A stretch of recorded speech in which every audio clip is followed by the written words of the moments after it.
Let me describe a scene to you. A girl is sitting on a train when a figure only she can see enters her carriage.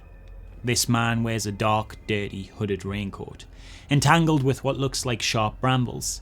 His tall figure towers over the rest of the passengers, and a shroud of black, ink-like aura seemingly emanates from his mere presence. His face is heavily bandaged, the only distinguishing features beneath the wrapping being the piercing, unblinking stare of a deeply bloodshot eye and a large, toothy, and lipless grimace. Over his shoulder, he carries a burlap sack. In his other hand, a large axe, its blade chipped and its handle wrapped in barbed wire. He wanders amongst the carriage, unnoticed by all but the girl, when suddenly he lifts his massive axe and plummets it into the head of a seated passenger. The passenger does not react, and the Axeman carries on, slowly striking others one by one, as if looking for something. The girl sits there, uncertain of what it is the man searches for, perhaps fearing the possibility that maybe, just maybe, he seeks the one who can see him. And maybe that axe won't be so ineffective when it comes to her. Frozen in place, she cannot react for fear the Axeman will be made aware of her presence. A single acknowledgement in the crowd of ignorance could spell her potential doom. So with her nerves on fire, she has no option but to just sit there, unflinching, tension in the air increasing as he draws ever closer. She briefly considers attempting to casually leave the train, but quickly puts that thought aside when a man who rises from his seat is immediately axed. All she can do is be still and pretend she does not see him. And then the Axeman stands right in front of her. Hey, I'm Dan Drambles, Soundsphere's resident historian of all things horror, weird and cult, and what I just described is a scene that, a good while back, popped up for me completely stripped of context on one of those many TV and movie clip farming social media pages that you never actually follow, but seem to always show up on your feeds anyway. While normally I make it a point to skip past these in my nightly 2am doom scrolls, this one was so unfamiliar, so immediately intriguing, and featured a monstrous design so insanely creepy and cool, I bolted upright in my bed, my head immediately filled with two questions. What is this? And where can I find more of it?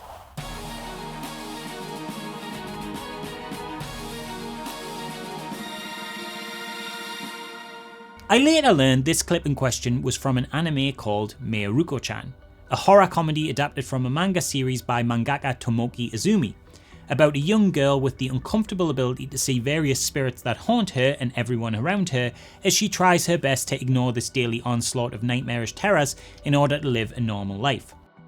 It's a series that features some really incredible and unique ghastly ghost designs, especially when it comes to the more detailed original manga illustrations.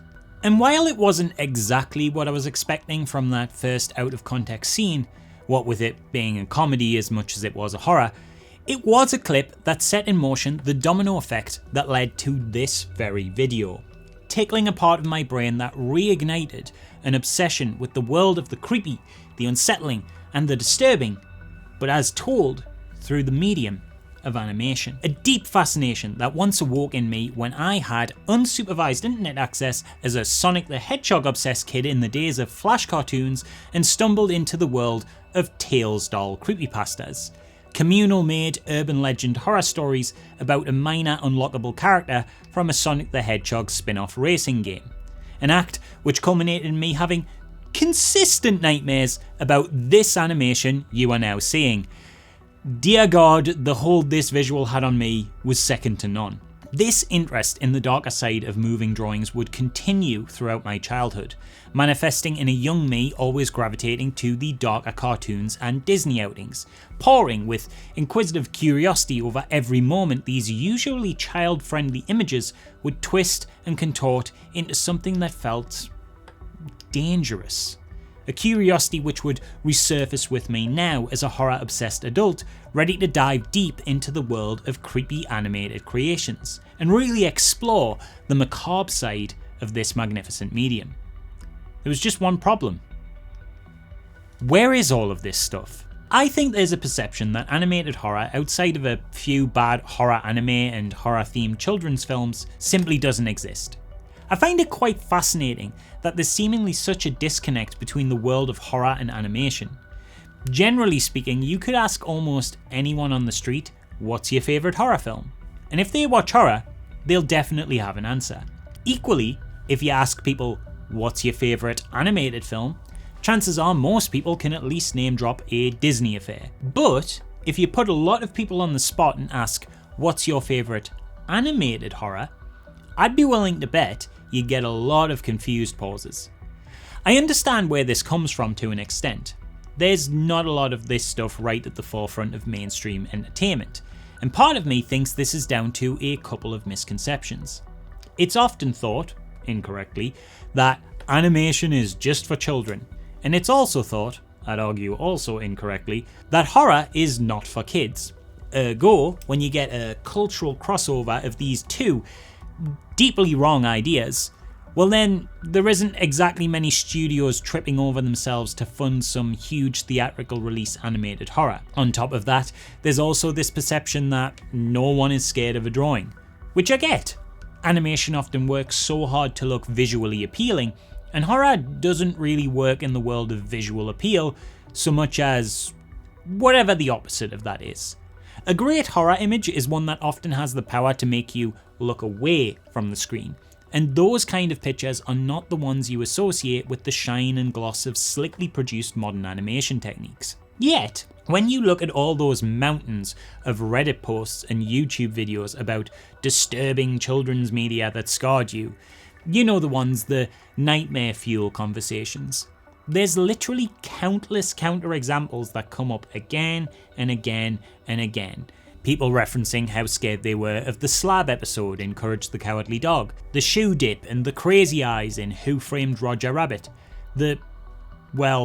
everything of Watership Down. That film is messed up, man. Like, what the hell was this? So it's kind of fascinating that on the one hand we have this whole animation can't do horror narrative going on, and yet can name a bunch of examples to the contrary whenever given the right line of questioning at the drop of a hat. It seems that, culturally speaking, we've chosen to sort of mostly separate this medium and this genre, and I aim to fix that.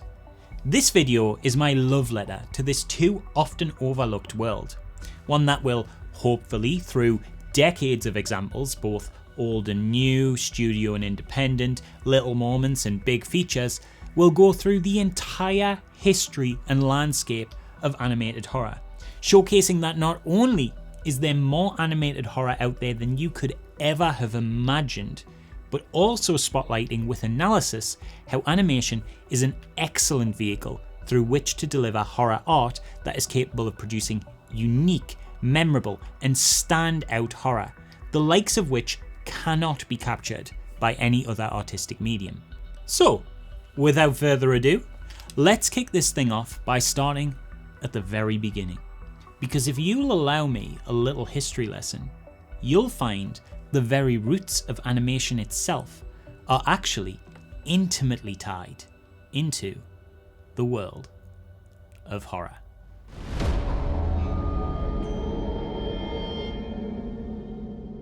Let me take you back over 100 years, a whole ass century ago.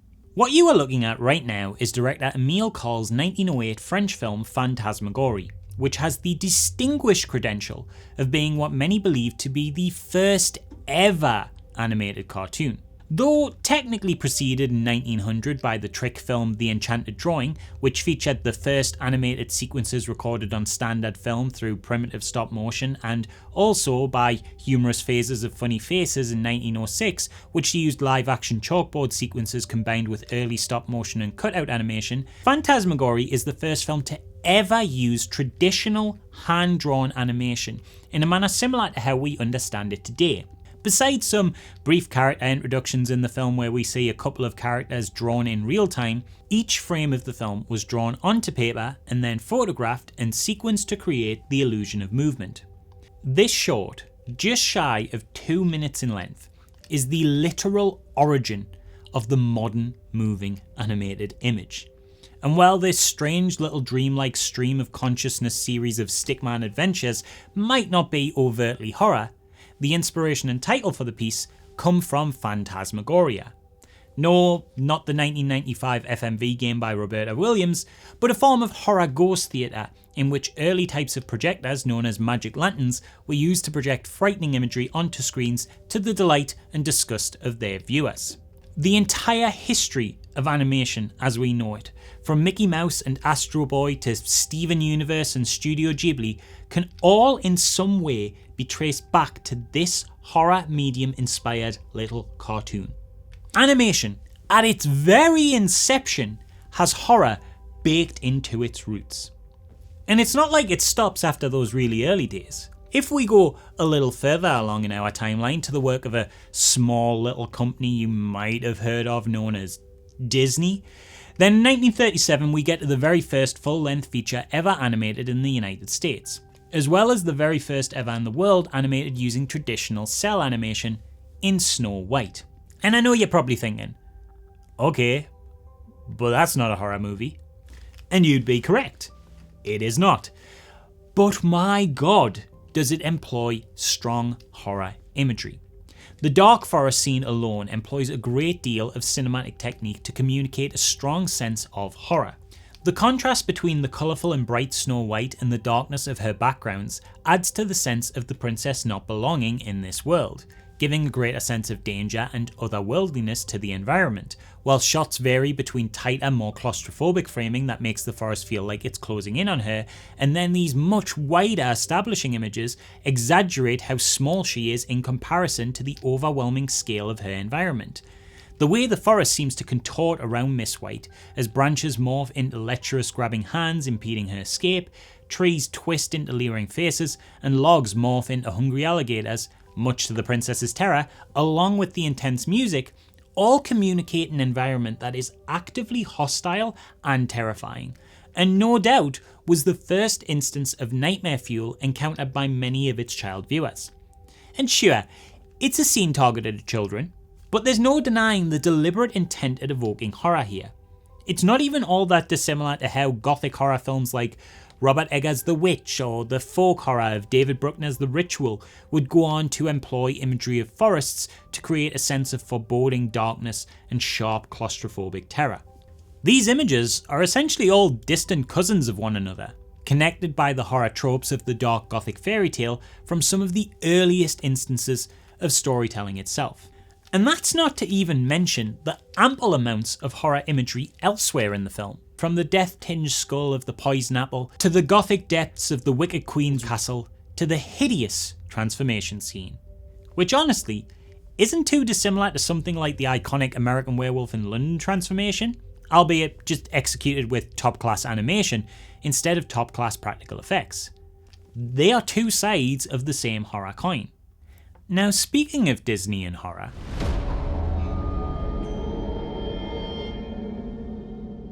it gets a little forgotten about now, since the company has evolved into the megacorp entity it is at present, and has softened their general output for a more mass audience, but horror in Disney animation was a motif they'd revisit a lot throughout their earlier years.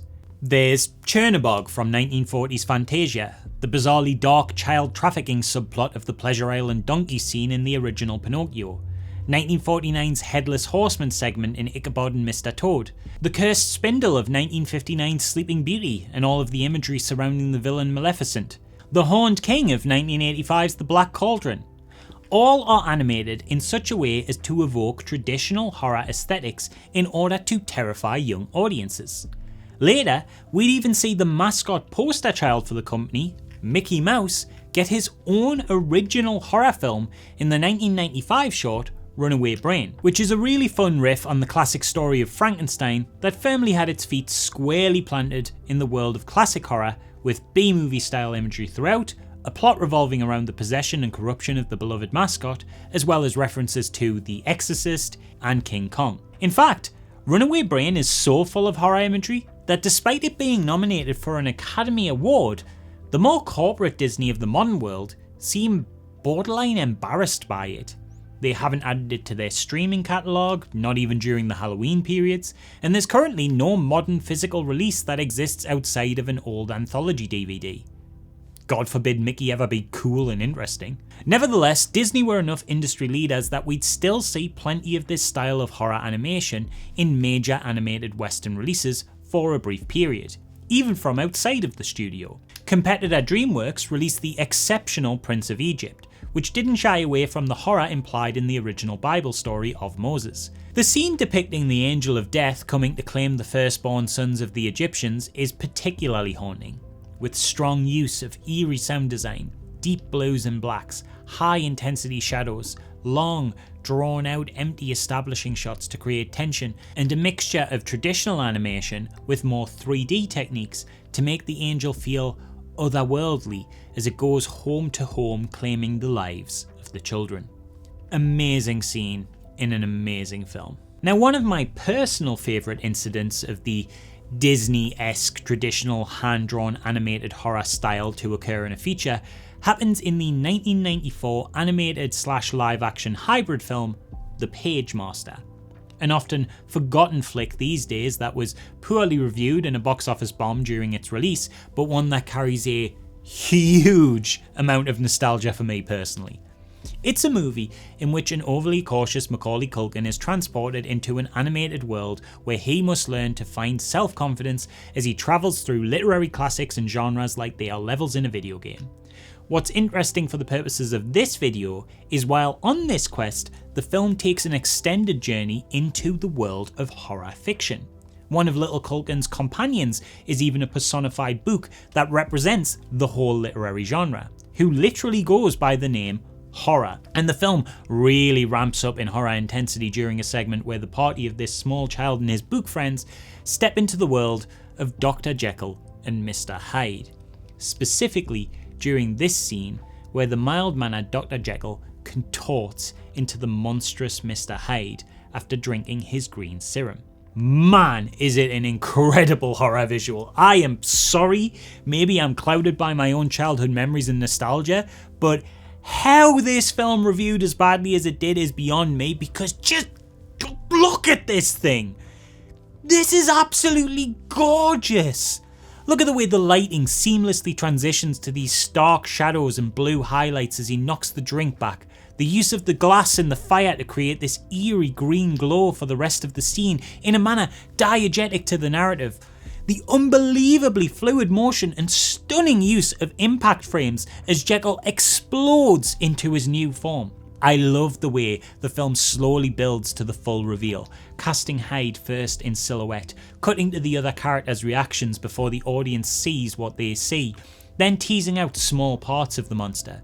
First the hand, then a slight profile and tattered hair, the oppressive large shadow, a covered face, and finally the big reveal right in extreme close-up. God, this is incredible. We seriously as a society need to reappraise the Pagemaster man. There is something genuinely special here. I mean, God! Look at this later moment when Hyde has almost fallen to his death but is laughing maniacally as he tries to pull horror with him, and we get this little detail where the candle falls from the chandelier and past Hyde, revealing his sharp-toothed cackling grin. Gorgeous! Gorgeous! Pagemaster wasn't the only badly reviewed box office bomb with an absolutely killer horror animated sequence either. The film Way Back, A Dinosaur Story, an animated movie about intelligent dinosaurs in 1993 New York, featuring an antagonist called Professor Screw Eyes, named so due to losing one of his eyes to a crow, which he has now replaced with a screw, which feels mildly unhygienic to say the least. I feel like there's better solutions to be had there. Also should probably be named Professor Screw Eye, singular, but whatever. This fella runs a horror-themed travelling carnival called Professor Screw Eye's Eccentric Circus, which is played as being super evil, but even as a kid, I thought had a wicked name and looked really rad. and as an adult would be something I would definitely go to. Like, look how damn cool this place is, man. These visuals are sick. A fully realised demonic carnival brought to life.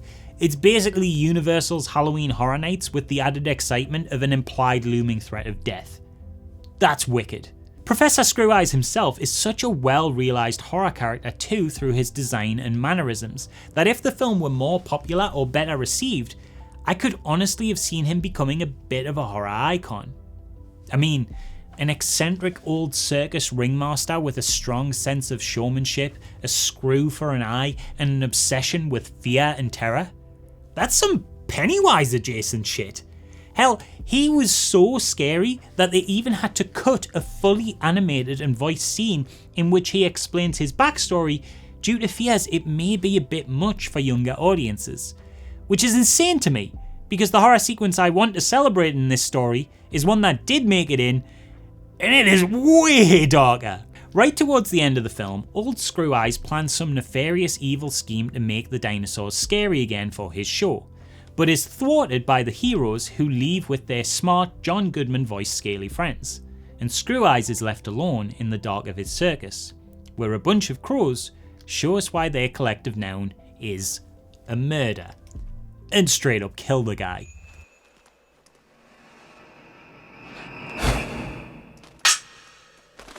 It's not even just that we see an on-screen death, it's the nature with which it's executed.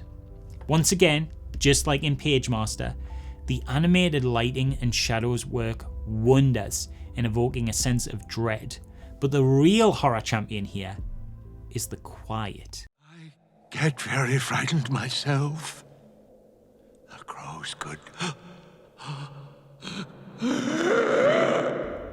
The use of sound design here is phenomenal. This isn't a dramatic slasher chase backed by adrenaline-fueling violin strings, but rather a silent fear.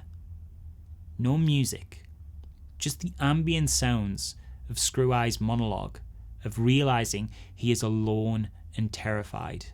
The quiet flapping of the crow's wings as they descend and smother Screw Eyes, who stands there like a scarecrow paralysed in fear and lit by a single spotlight. And then the clink of the screw, the only remaining part of our villain, bouncing briefly on the floor as the crows scatter. I mean, wow. It's honestly impossible to do this scene justice by describing it. You need to watch it in full, where it becomes even more shocking due to its stark contrast with scenes like a big friendly orange T-Rex wiggling his ass in a parade earlier in the movie. The juxtaposition with the tone of the rest of the film makes the scene hit even harder. A common trait, actually, that makes these instances of horror in all of these Disney and Disney-esque Western animations so effective.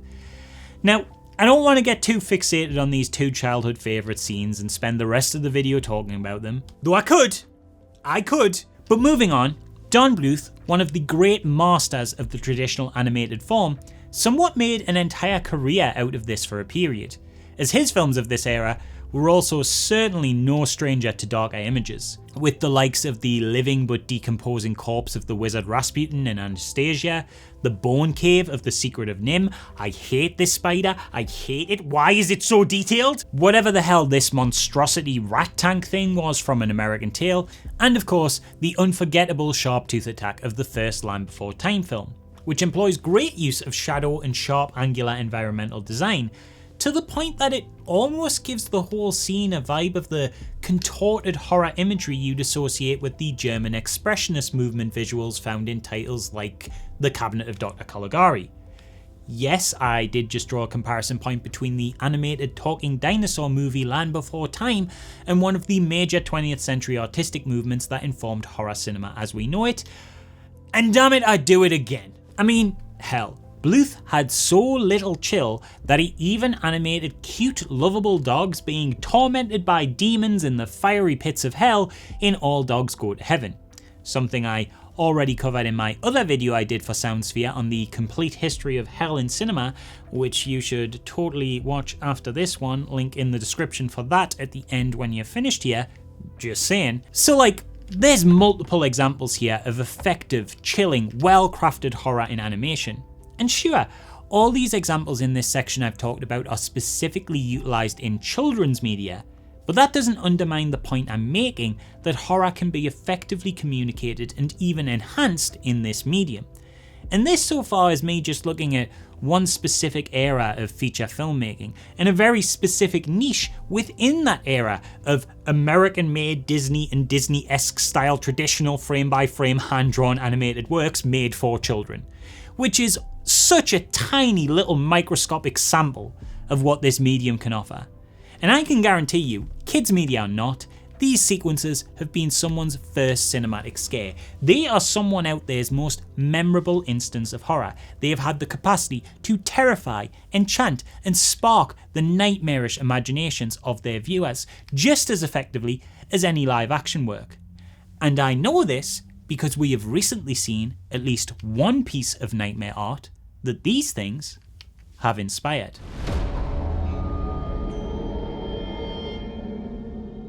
So I have a confession to make. I'm going to try to make this video as complete as possible when it comes to animated horror. But there is going to be one hugely notable exemption from its many segments, and that's video games. That was too close.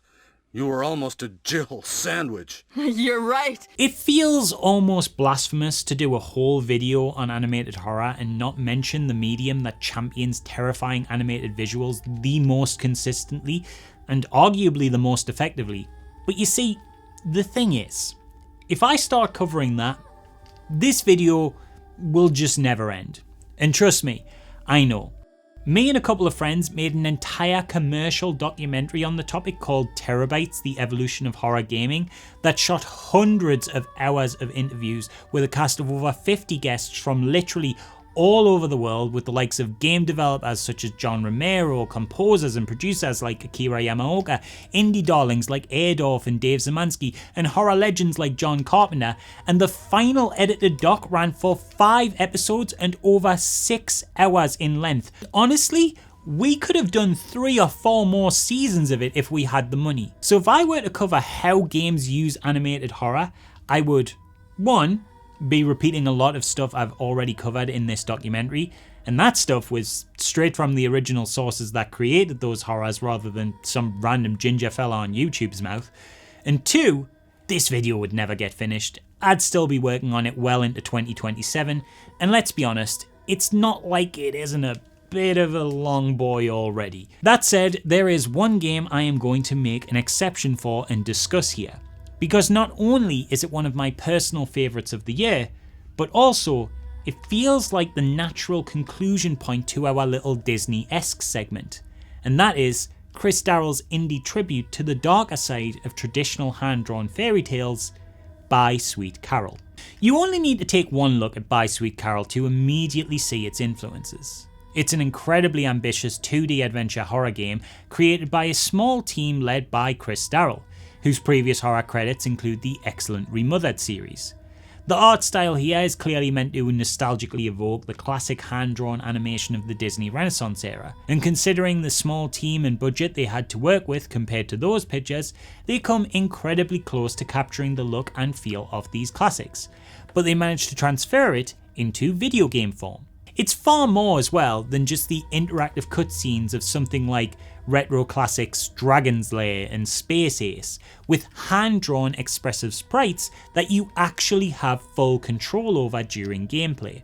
You play as Lana Benton, a young girl in the cruel surroundings of an unloving orphanage/boarding school for girls after the death of her mother. When her best friend from the orphanage, another young girl called Carol, goes missing, Lana takes it upon herself to investigate the strange circumstances surrounding her disappearance, and while doing so, finds herself split between 2 worlds, the reality she finds herself in, alone and bullied by not only the other girls but also Bunny Hall's strict director Miss Hinman, and a fantastical other world of dreams where she is stalked by an evil entity called Mr. Keen, who seeks to control the mythical land of Carola, which he claims Lana is a princess of. The two worlds seem to bleed together, with the evils of Mr. Keen and his henchmen leaking into Lana's reality, and you must, as the player, solve puzzles, hide from stalkers, and explore the secrets of Bunny Hall.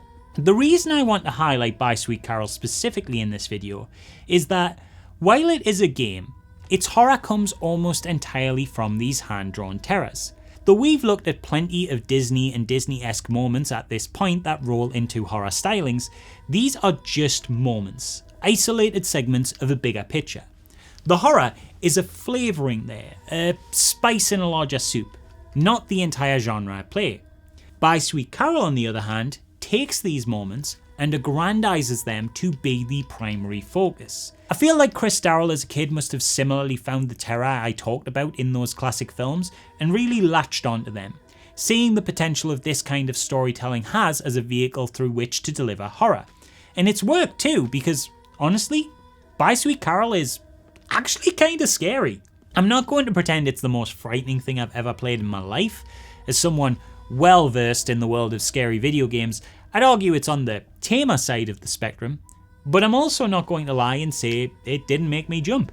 In an early sequence in which you are stalked by Bunny Hall's maid, who has now been transformed into this hideous rabbit creature reminiscent of the General in Watership Down, there's this moment right towards the end of the sequence where she bursts through a wall to get to you, and I swear to God, I nearly hit the roof. And in another sequence where Lana is trapped in a dark quarry with an invisible enemy who can only be seen through the splashes of its footprints splashing up wet mud, and briefly in the light where you see the flashes of this strange creature made of a slickly animated liquid tar-like substance, let me tell you, as I frantically ran from light to flickering light, maniacally trying to keep the lanterns lit with matches so this thing couldn't get to me, I sure as hell felt the tension. The switch of the medium to video game as well further accentuates the horror of this style, as you're no longer seeing it as a passive viewer watching another character in a story you're observing be subject to distress, but you are the one experiencing the distress.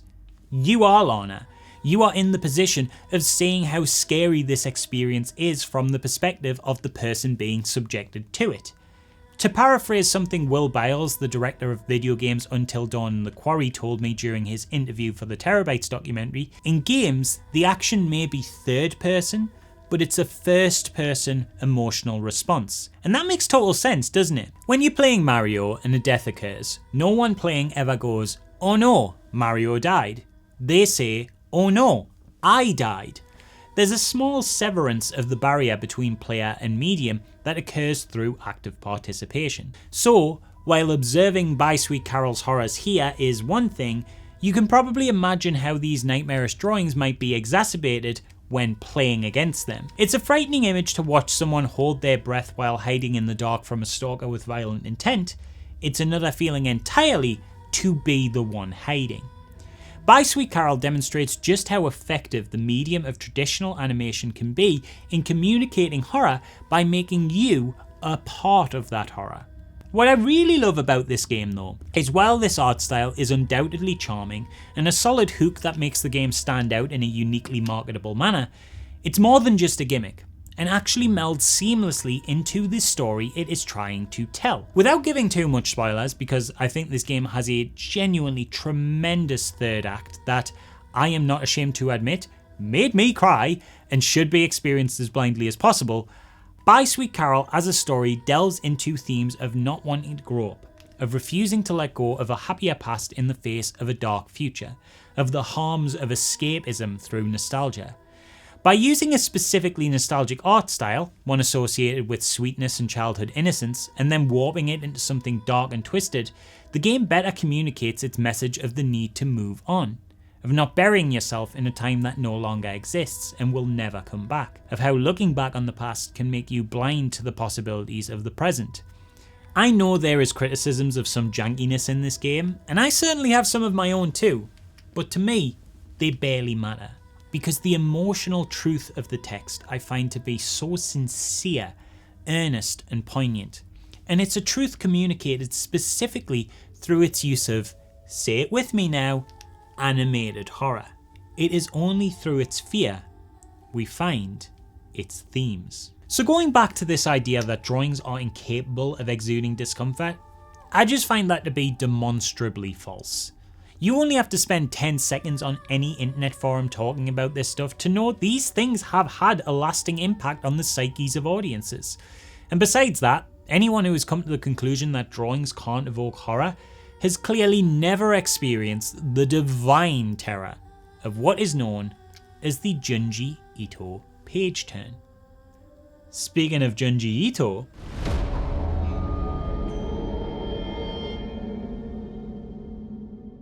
it would be borderline irresponsible of me to do a video on the history of animated horror and not dedicate a whole section to the country that might be probably the biggest animation powerhouse in the world when it comes to this genre, Japan. After all, I opened this whole thing with a scene from the anime Mieruko-chan, so it only makes sense to circle back into this world with a much deeper dive into the nation's output in this medium. And yeah, this section of the video is going to be a pretty substantial part of the overall thing.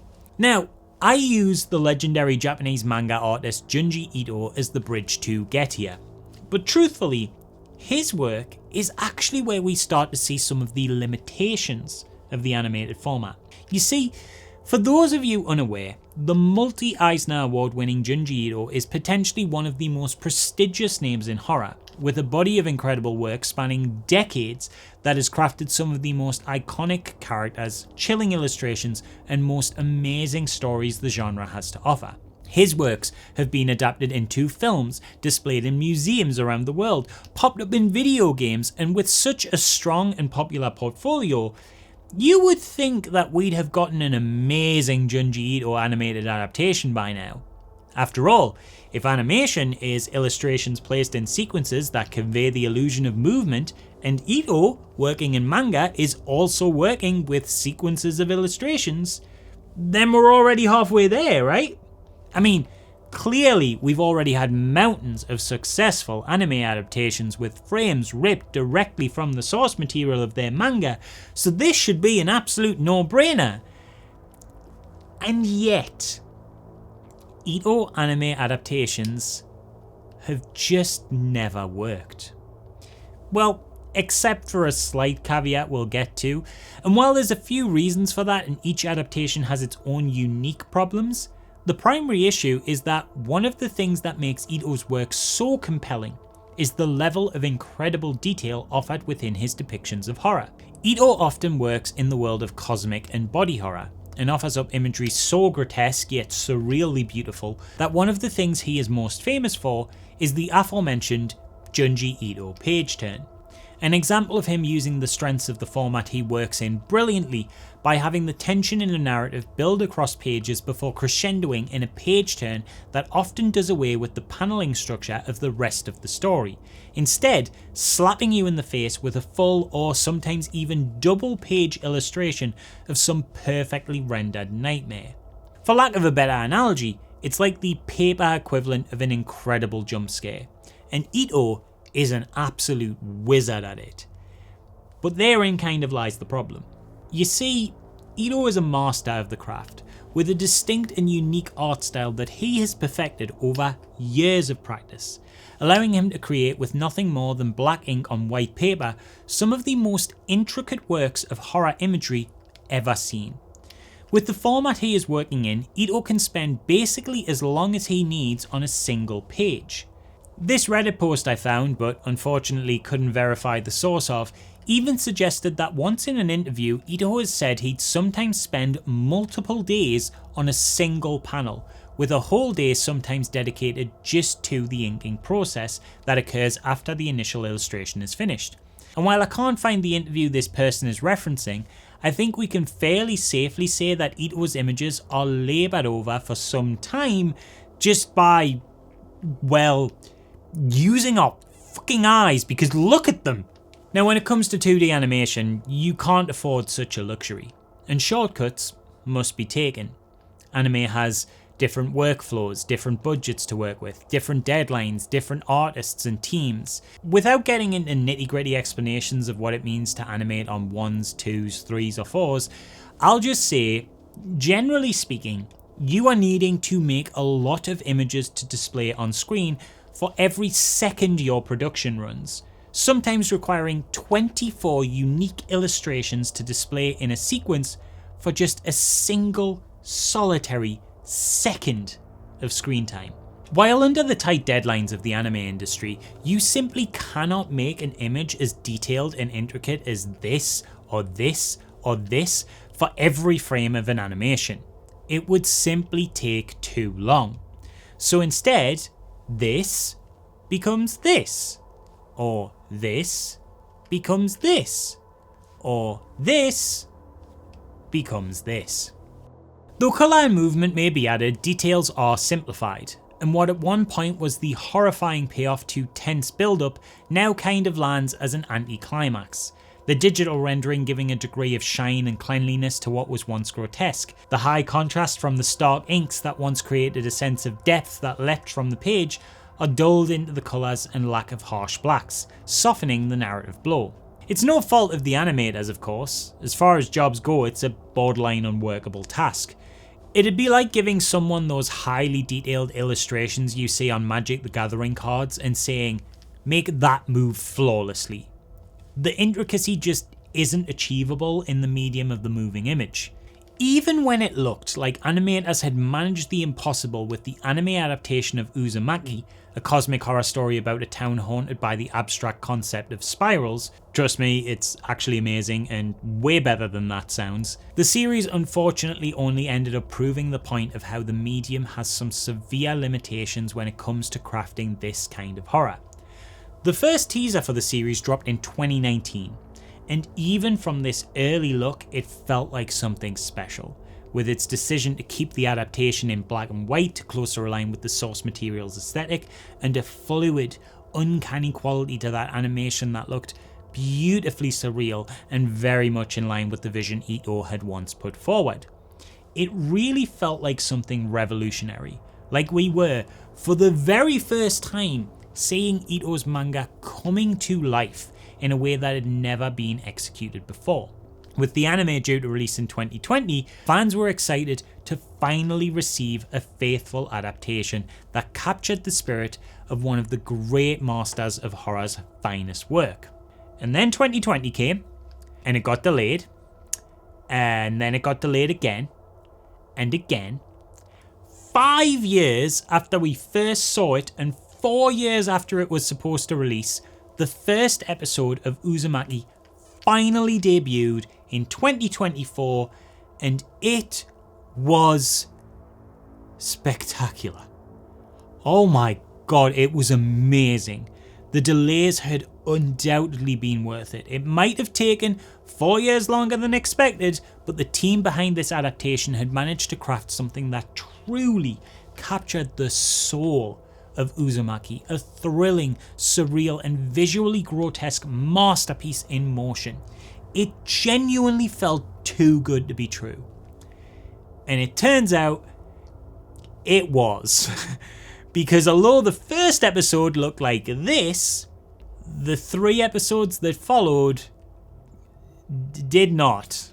What started as a fully realised version of Ito's work in motion, one that successfully captured all of the original grisly detail and terror with fluidity and emotion, quickly with its second episode descended into low quality moving PNGs, static and robotic movement, janky 3D run animations, and just a huge undeniable drop in quality across the board that the show simply never bounced back from. The stark difference between the animation of episode 1 compared to 2, 3 and 4 was undeniable.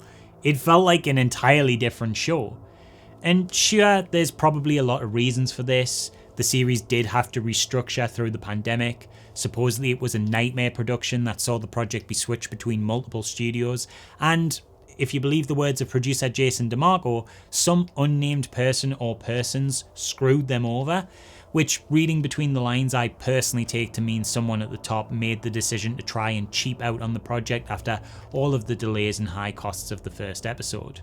Regardless of the reasoning though, it still took, after that initial preview, over 5 years to make one single decent 30-minute snippet of Ito's story and 3 bad ones. And that's without even getting into the story sacrifices that came from the shortening and restructuring of Uzumaki to make it fit these 4 episodes.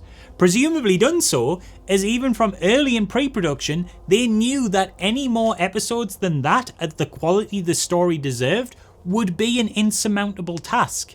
They literally cut it down to make it more achievable, and it still wasn't achievable. It's a really sad case of something special and ambitious being ruined by the unfortunate reality of animation production, and regrettably, this makes it the perfect example of what is and what is not achievable in the animated medium when it comes to horror.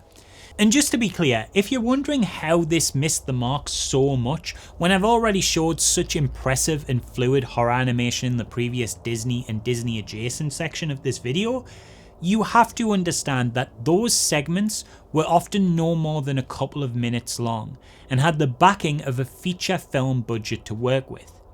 It is a wholly different task to create 2 minutes of fluid horror animation as part of a highly funded feature film with the backing of industry powerhouses like Disney or Spielberg's Amblin Entertainment than it is to maintain a level of high quality animated horror for 2 straight hours of a TV show. Now I realise it is a shame to open the Japan section of this video with what you might call bad examples, but they are ones that I think illustrate an important point in demonstrating both the strengths and weaknesses of animation when it comes to horror.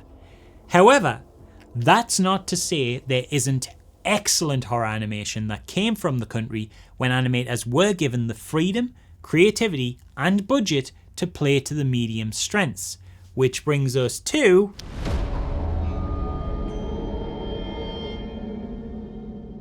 with Japan being the powerhouse of animation that it is, it only makes sense that there'd be a good amount of animated horror to dive into from the land of the rising sun. While arguably not the best example, one I would like to highlight to open this chapter with, since I did my boy Junji Ito so dirty in the last segment, would be one of the only animated adaptations of the dude's mangas that I personally think actually works. The feature original video animation adaptation of Gyo, also known as Gyo Tokyo Fish Attack. Gyo is an anime film that follows the story of a young couple, Tadashi and Kaori, as they attempt to navigate a Japan that is rapidly being overtaken by one of the strangest threats a horror story has ever offered. Walking fish. Just a boatload of fish and sharks and sea life that has sprouted mechanical legs and are marching around Japan, stinking up the place with dead rotten fish flesh smell and contaminating and munching through whatever gets in their way. If that sounds bizarre and silly, it's because it is. Gyo as a narrative was always one of Ito's more B-movie-esque works, and while it definitely had some deeper themes and ideas going for it, including, and I'm not kidding here, a discussion around wrestling with the past and fallout of decisions made by Imperial Japan during World War II, yes, this is what the silly, stinky walking fish story is really about, it still had one foot firmly planted in being a fun, daft, campy, and fart-infused tale of gross-out body horror. The kind of source material that, within his portfolio of far more abstract concepts, definitely lends itself a lot easier to adaptation. Though the film isn't for everyone and has its critics amongst fans for softening the grander concepts of the manga and taking it into shallow waters with a significantly less fleshed out story and characters, adding a Friday the 13th style bit of horniness and essentially completely changing the narrative, for me personally, it sits as one of the best adaptations of Ito's work because I think its changes, for the most part, are in the anime's favour. By leaning into the B-movie stylings of the source material and making that the film's central focus, the movie is able to hone in on the strange thrill ride of seeing the insane visual of sea creatures with spindly mechanical legs taking over Tokyo. And man, is that a brilliantly bizarre thing to see in motion. The animation is really a strength here.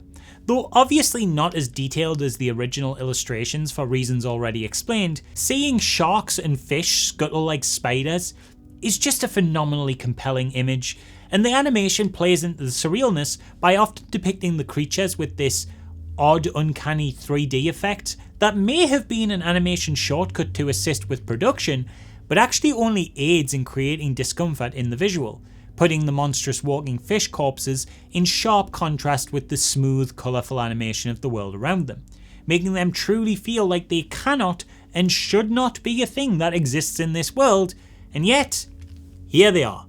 I actually remember seeing a short clip of the first shark attack way back before the film even released on like an IGN preview or something, and I found the visuals so insanely striking. I still vividly remember the feeling of shock a child me felt and feeling like I definitely should not be watching this on the family shared computer.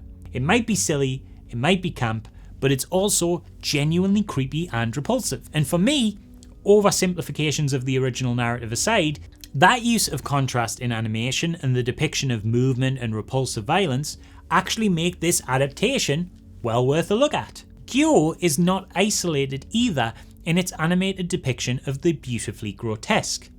Anime historically, unlike Western animation, never shied away from catering to more adult audiences with its stories. And during the golden age of OVA, that is original higher budget animation made specifically for home video releases, there was mountains of intensely repulsive, violent and stunningly gorgeous horror visuals thrust upon the eyes of any consumer looking for a taste of the macabre. 1987's Wicked City is an unbelievably beautiful gothic horror that's packed to the rafters with moody shootouts and battles with hideous demons from another world set against the backdrop of a gorgeously realised neo-noir Tokyo. This film has it all when it comes to horror imagery, from intricate monstrous transformations, creatures that look like they've crawled straight from the set of John Carpenter's The Thing, and a gross little old man pervert character trope, and a great deal of sexual violence. This is going to be an unfortunately common thing in this era of adult OVA, just so you're aware if you want to dive deep into it yourself. Like, to the point that some of the media kind of important and relevant to the conversation of this video here, I can't actually go into, unfortunately, on YouTube in any detail, because a lot of it is legitimately just straight up porn. I'm afraid you'll have to do your own research on the Urotsu Kodoji films. But if you can get past that stuff, then Wicked City has no shortage of the kind of incredible horror visuals that could literally only be realised within the nearly limitless artistic potential offered by the medium of animation.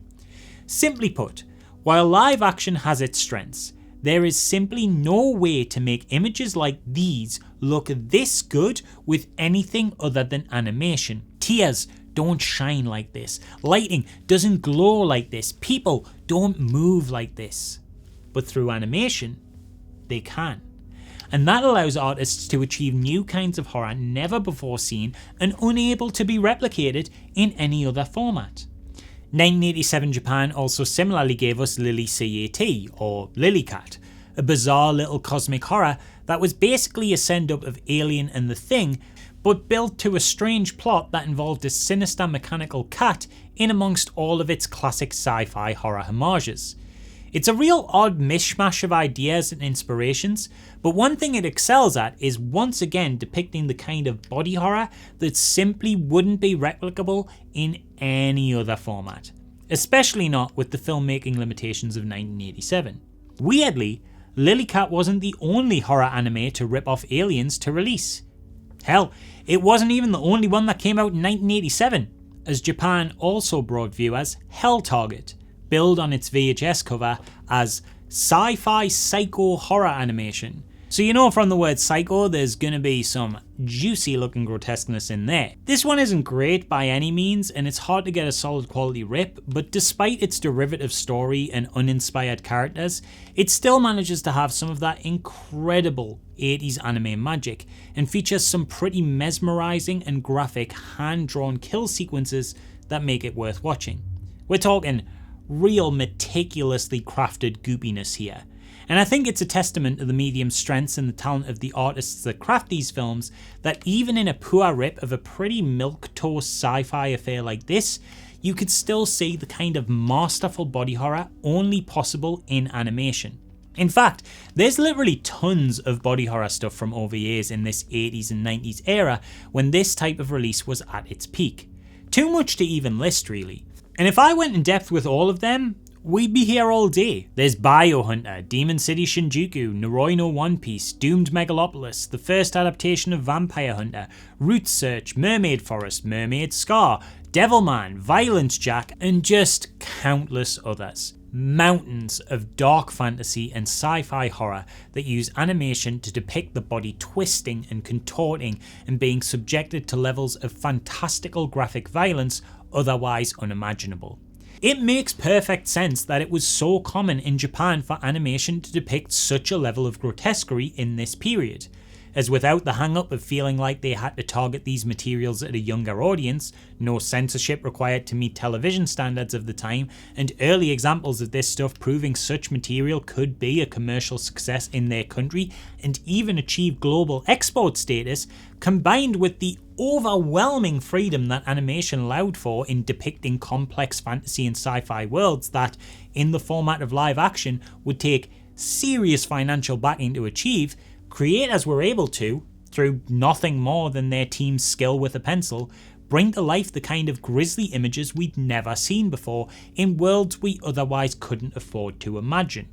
It was a golden age of creative freedom for adult animation, with fairly generous budgets that surpassed that of weekly anime, given to make all these one-off, original and hugely intricate outings that didn't necessarily need to have mainstream audiences in mind. They could be a little weird and creepy and gross and dark, and it didn't matter, because Japan was in an economic bubble and the home video market was booming. Plus, the idea was that if these titles stuck their landing and found their audience, then there'd be an opportunity to expand on them with further series and titles. So all of these animators got to get their freak on and flex their talent with some of the most technically impressive and brilliantly repulsive visuals you will ever see. There is no body horror quite like classic anime body horror.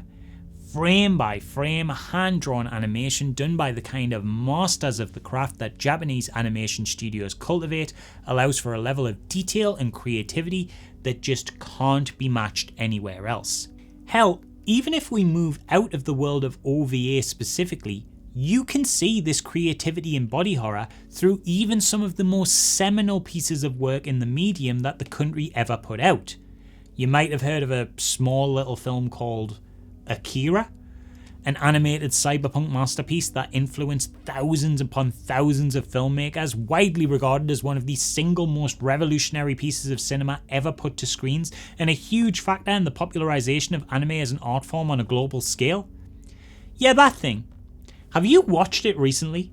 It might not be horror, but my god does it feature some of the most gratuitous and complexly vile renditions of hideous contortions to the human body ever crafted. This is what I mean when I say there's a strength to animation when it comes to horror. Could you imagine trying to convey this in live action? You simply couldn't. It's not possible.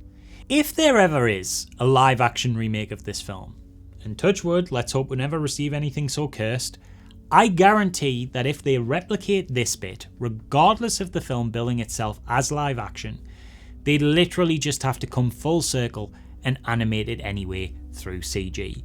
Because as much as I have a deep, profound love for practical effects, no amount of latex and rubber could ever craft anything close to this level of complexity and scale. Now at this point in the video, you might be thinking anime is all just body horror.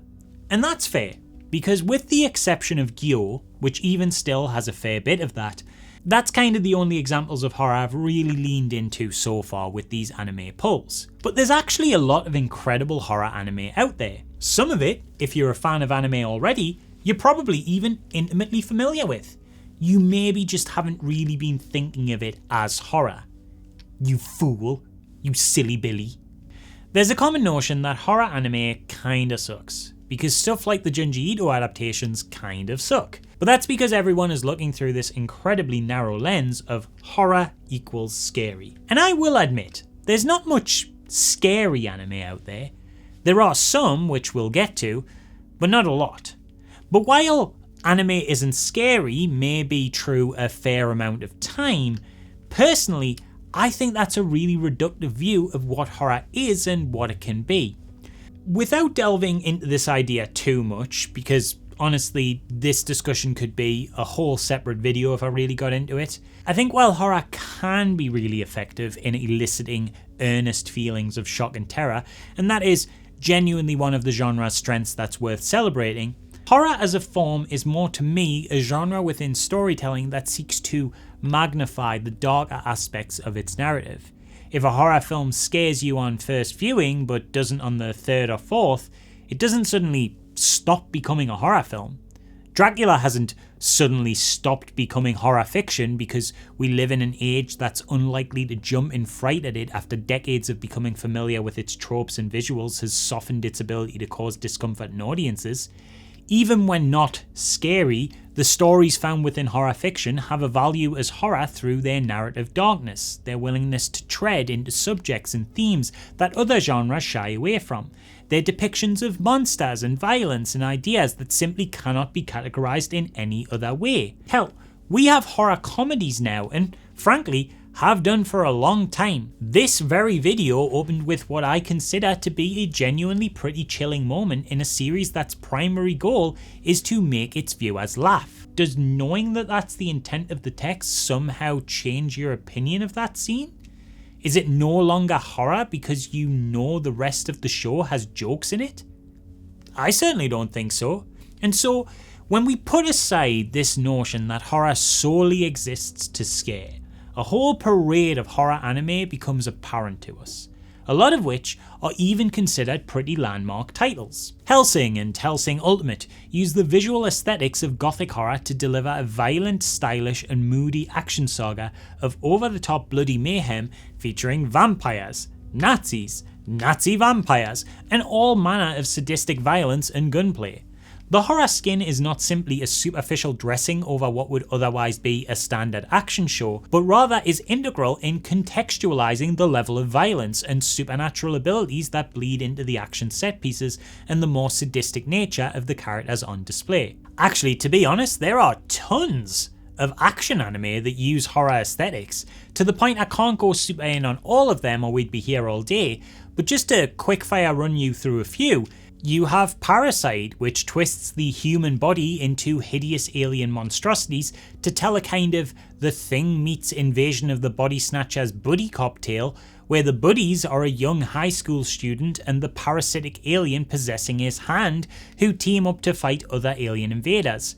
It's a wild time and full of even wilder body horror. The historically important Devilman manga has many adaptations, and the most recent one, Devilman Crybaby, uses this really unique, fluid and kinda wiggly animation style to create a sort of strange, surreal, bloody but stunningly stylized nightmare world in which a man partially possessed by a demon proceeds to use his newfound power to kill other demons in a plot that quickly goes to some truly wild places.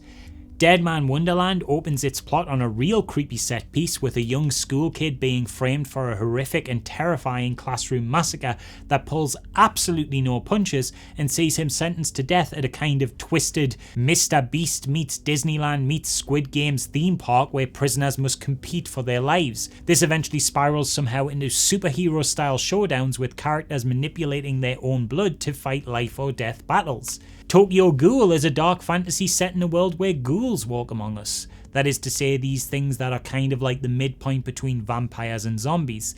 They look and act like people, but only survive on human flesh.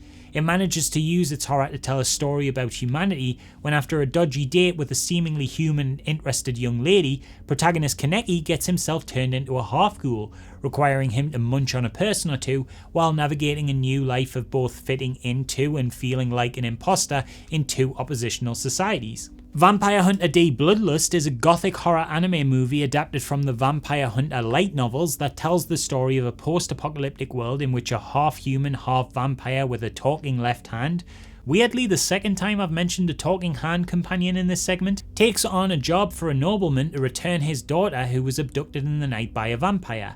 And it is maybe like the most beautifully stunning thing you'll ever see.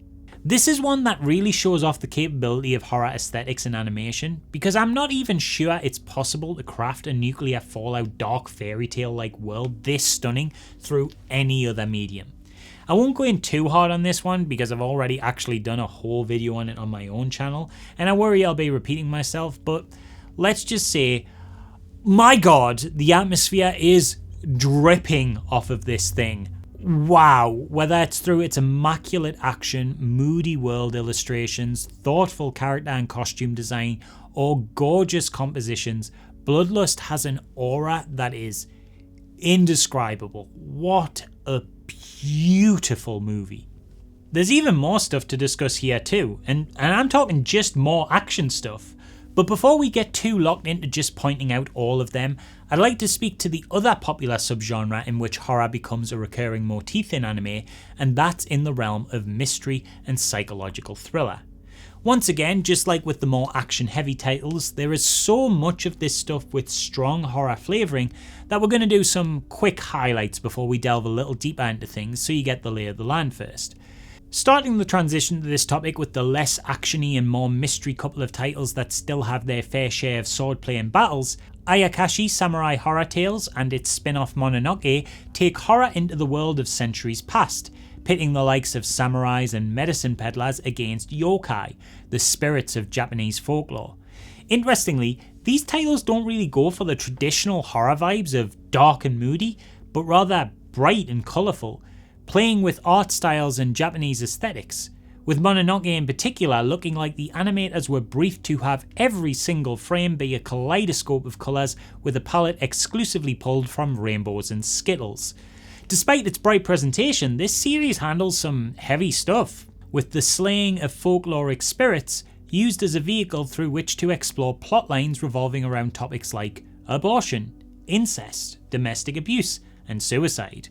Now moving into the realm of full-on thrillers, Death Note, the exceptional cat and mouse nail-biter following the growingly complex mind games between a serial killer who murders criminals through supernatural means by writing their names in a notebook and the genius detective on his tail, may put psychological warfare at the centre of its narrative more than horror, but it undeniably plays in the visual tropes of the genre with its gothic art style that trickles into not just the incredible designs of the gods of death that mingle into and watch over the narrative proceedings from a supernatural world that has all the aesthetic appeal of an abandoned graveyard, but even in the way the series sets up its mood, atmosphere, and even some of the human character designs.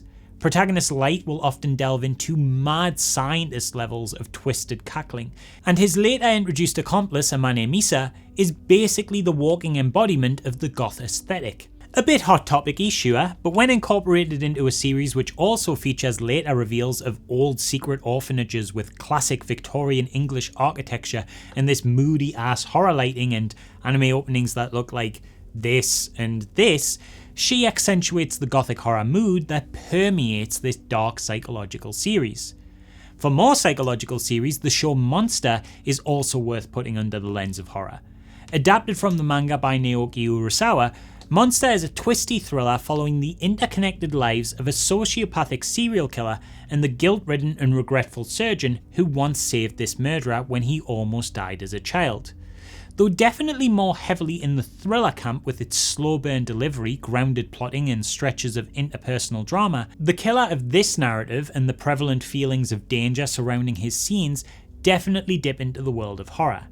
The way he's animated with this unfeeling gaze, the coldness of his actions, the deliberateness of the tension building pacing whenever it comes to his presence, all seeks to evoke a feeling of genuine fear. For example, we can look at this moment from the killer's childhood, where his twin sister finds their foster parents dead and then notices a doorway slightly ajar. You see how this feels very coded, like she's going to discover some kind of slasher villain on the other side. The way this morbid discovery of her parents' bodies leads to her tiptoeing towards a hidden presumed threat. There's a real quiet terror to it all, and the shot of her eye here in this reaction image communicates to the audience how nightmarish the scenario is. We also have a show called Another, which really skirts that line between horror and thriller, and I'd argue very much crosses the boundary from being a thriller with horror elements into something that's actively a horror show. Adapted from the Akito Yatsuji novel of the same name, this series follows protagonist Koichi, who transfers to a new middle school where it comes to light that his new class is apparently subject to some kind of strange curse that sees its students die one by one in unusual and grisly manners. This leads him and his peculiar eye-patch-clad classmate Mei to investigate the mysteries of these deaths in a hope to prevent it from continuing.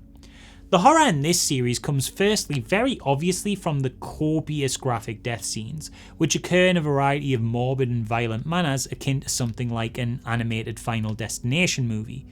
Everything here is capable of killing, and almost never do the kills occur in anything other than the most blood-spraying manner possible. Less obviously, there's also a second thread of horror that permeates the show just through its general eeriness.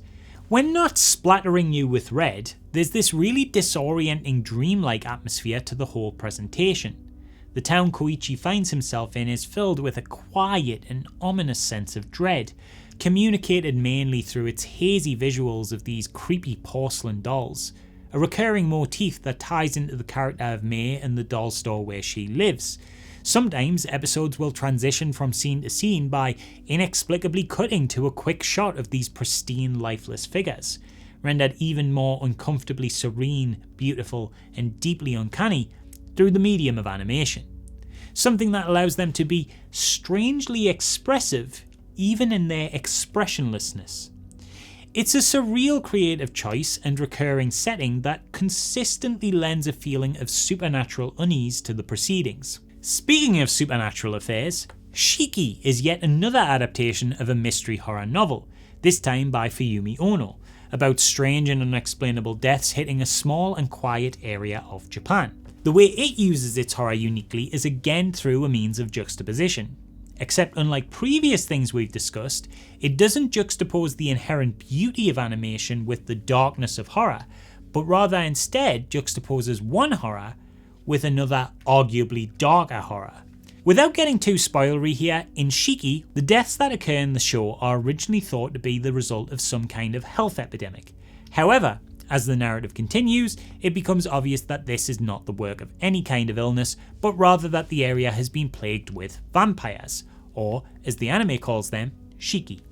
It's a very standard vampire trope. If you go back as far as 1922's Nosferatu, it's a key plot point that the vampire brings with him rats that spread the plague in the German town he travels to, and though the audiences know the truth of the matter, many of the citizens of Dracula-style stories often initially blame disease for the deaths caused by the actions of their vampiric antagonists.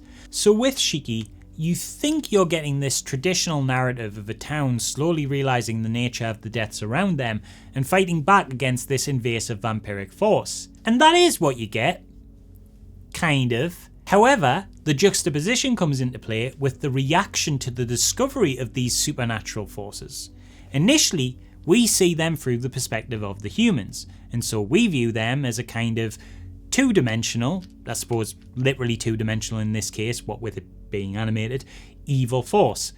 But after a certain point, the horror no longer necessarily comes from the Shiki, but the borderline gleeful cruelty of the humans that hunt them.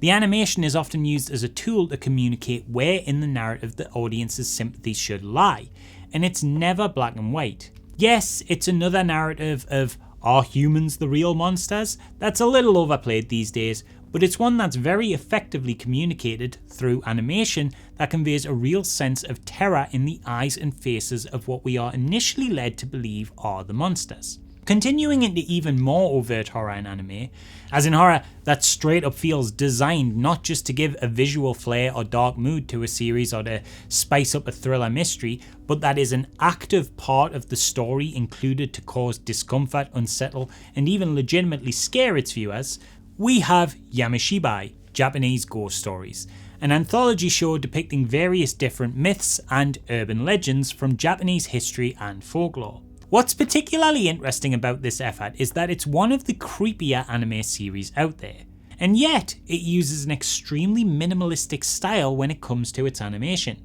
feeling less like traditional anime and more like a kind of paper cutout theatre. Rather than being a hindrance in communicating its scares, this stylistic choice actually adds to the atmosphere, giving the show a feel all its own.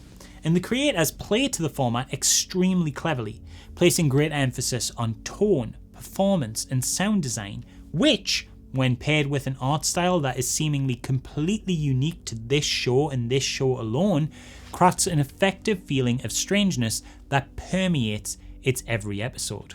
On one occasion, the show even creates a fantastic scare when, after 13 episodes of this style, it briefly breaks this animation format completely to craft a truly terrifying and unexpected finale to an episode.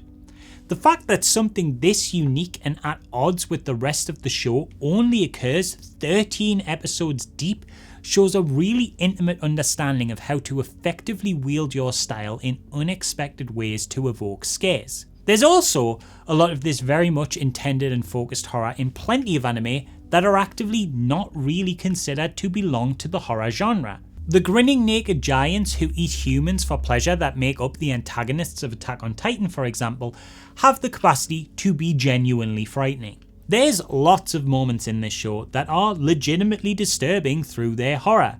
From the opening fall of the city of Shiganshina, which beautifully depicts the terrifying chaos of huge, helpless crowds trying to flee these hideous, smiling monsters that senselessly massacre and consume whatever innocent soul they come upon, grinning like maniacs the whole time, to the design and movement of the various different titans, with some crawling at rapid speed, the saliva trails forming at their mouth with hungry desire, others flailing in a strange inhuman manner as they crash mindlessly through cities and homes, and then in stark contrast, the giant colossal titan, which moves slowly and with deliberate intent, all while looking like a man flayed of his skin.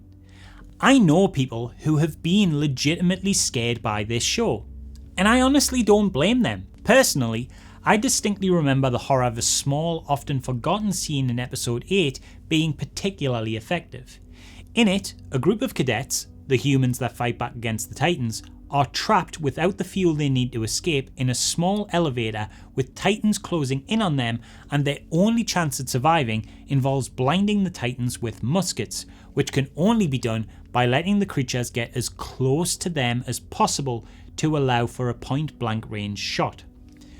Go back and watch this if you don't remember it, because the series scales up so much to bigger and scarier enemies and huge political intrigue and world building that these smaller instances of terror get lost in the shuffle when people think back on the show. But the tension here in this scene is so palpable. The way it's drawn out, the helplessness of the situation, the way the torchlight illuminates the dead-eyed stare and grin of the monster. It's nail-biting stuff. And once again, it's the kind of thing that I think in live action just looks kind of off. The Titan of the animation here feels uncanny and weird, but in a way that, because it's depicted with the same art style as the humans and the world, feels very much a real tangible threat to the characters in the scene. Stick a live action actor there and a CGI giant, and instantly there's this disconnect that makes the threat feel less real, despite the presence of a real performer. There's just no way to bring that giant into the same space with an actual actor without the disparity of one element being real and the other element being computer generated. It's ironically only when both elements are not real that we can believe the reality of the situation. Such is the power of great animation. Sick rhyme there, let's not let that go unacknowledged. With further regards to enormous creature horror insanity that could only be realised in this medium, there is also a scene in the last episode of Blood Sea, an action anime about a training shrine maiden with a secret life slaying monsters, that even though it's animated, I am probably gonna have to cut around it a bit or put the footage in black and white or something for YouTube, because, whew, it's pretty gory. It's a kind of scene that on paper sounds deeply silly, because quite literally what happens is giant monster bunnies attack a town. From that description, it practically sounds like a rejected Monty Python bit. But because animation allows artists to depict anything they can imagine, the glorious psychopaths who drew this stuff managed to turn this daft concept into a gory bloodbath that, when you're not expecting it, genuinely knocks you back. God damn, this is violent. And not even in a cartoony sort of way, but in a visceral manner. We are talking seeing intestines, spinal cords, blood spattered through every frame. Have you ever seen a human blender? You will if you watch this. Some people might laugh at just how over the top this scene is, but I reckon you put this in front of the right person and you could legitimately traumatize them and give them lifelong lagophobia. It's a fun watch at parties. Now, Bloodsea is a kind of horror that's in your face. It's nasty, it's relentless, aggressive, violent. But that isn't the only flavour that anime can really excel at. It's also capable of delivering a kind of horror that gets under your skin, a kind of horror that sits with you and makes you feel hollow. And for me, a phenomenal example of this comes from the first season of the show, The Promised Neverland.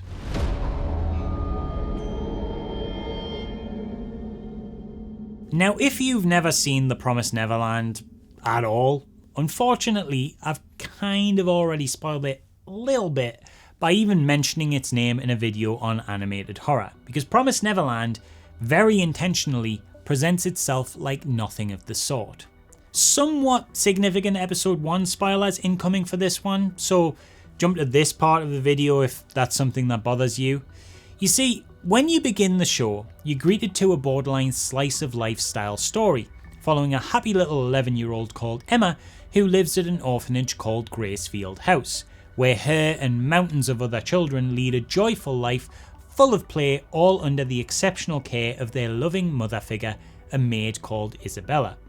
The kids are educated, well fed, clean and taken care of with all their needs met, and for the bulk of the first episode, you're just kinda chilling with them in that environment, just seeing some happy little dudes have a good old time with their friends and their loving caretaker while they wait to be adopted. It's bright, it's colourful, shockingly conflict free, kind of serene, and the kids are given complete autonomy and freedom so long as they stay within the huge orphanage grounds. Towards the end of the episode, one of the youngest children, and one Emma is particularly close with, named Connie, is even adopted, and the kids all have a melancholy goodbye and congratulations for their lucky friend before heading to bed for the night as Isabella takes Connie to meet her new family.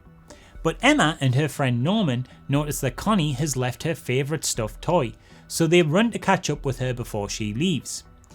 It's here that everything begins to change. Though narratively we are still left in the dark as to what is happening, you can feel the mood switch. The quiet and beautiful black of the wide shots of a starry night feel eerily peaceful and in stark contrast with the noisy play of the earlier sunlit groups of happy children. The kids get to the gate and find neither Connie or Isabella there, just a truck in this empty industrial-like tunnel. The children don't pick up on the oddness, but as the audience, you can't help but notice how weirdly oppositional the visual of this quiet truck in a small dark tunnel is to the idyllic greens of the expansive, well-kept orphanage grounds. Not wanting Connie to lose her stuffed toy, Emma and Norman decide to leave the plush in the back of the truck in the hopes that she'll find it there and...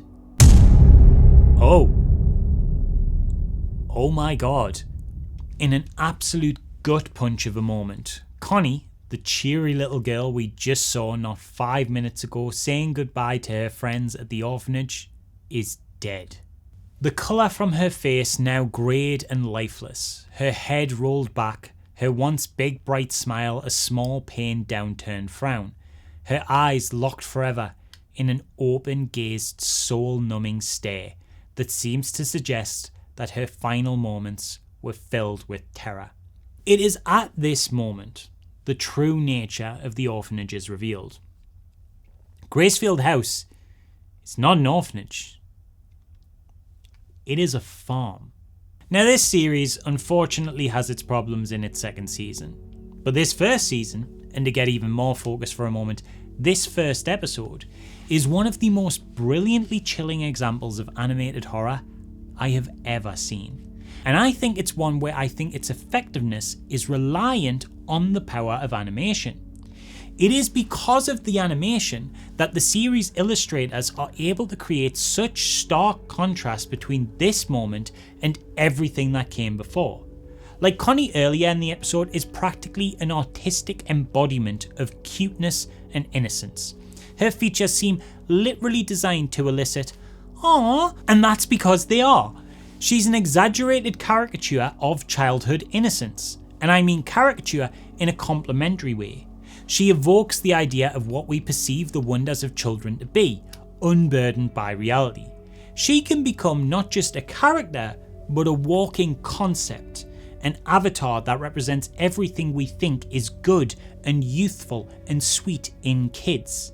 And then, when you have to see her like this, that contrast is stronger, I think, than any corpse makeup or practical effects could achieve. Just look at her eyes, man. Look at those eyes. Try and make your eyes that wide. That's sad. That full of betrayal. It's impossible. On top of this, the excellent direction of the scene is just fantastic. There's so many exceptional creative choices made here. Champion among them for me probably being the sound. Listen to these two scenes back to back. Here's earlier in the episode. And now, this one. Connie?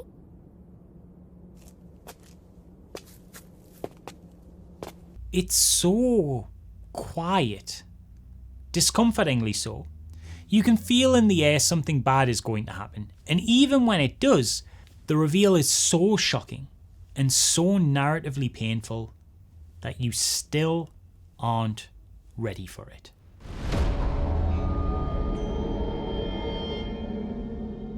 It's this constant juxtaposition that makes the horror so effective. An animated horror often works best when it leans into this juxtaposition of imagery that can be achieved with such wildly contrasting animation approaches.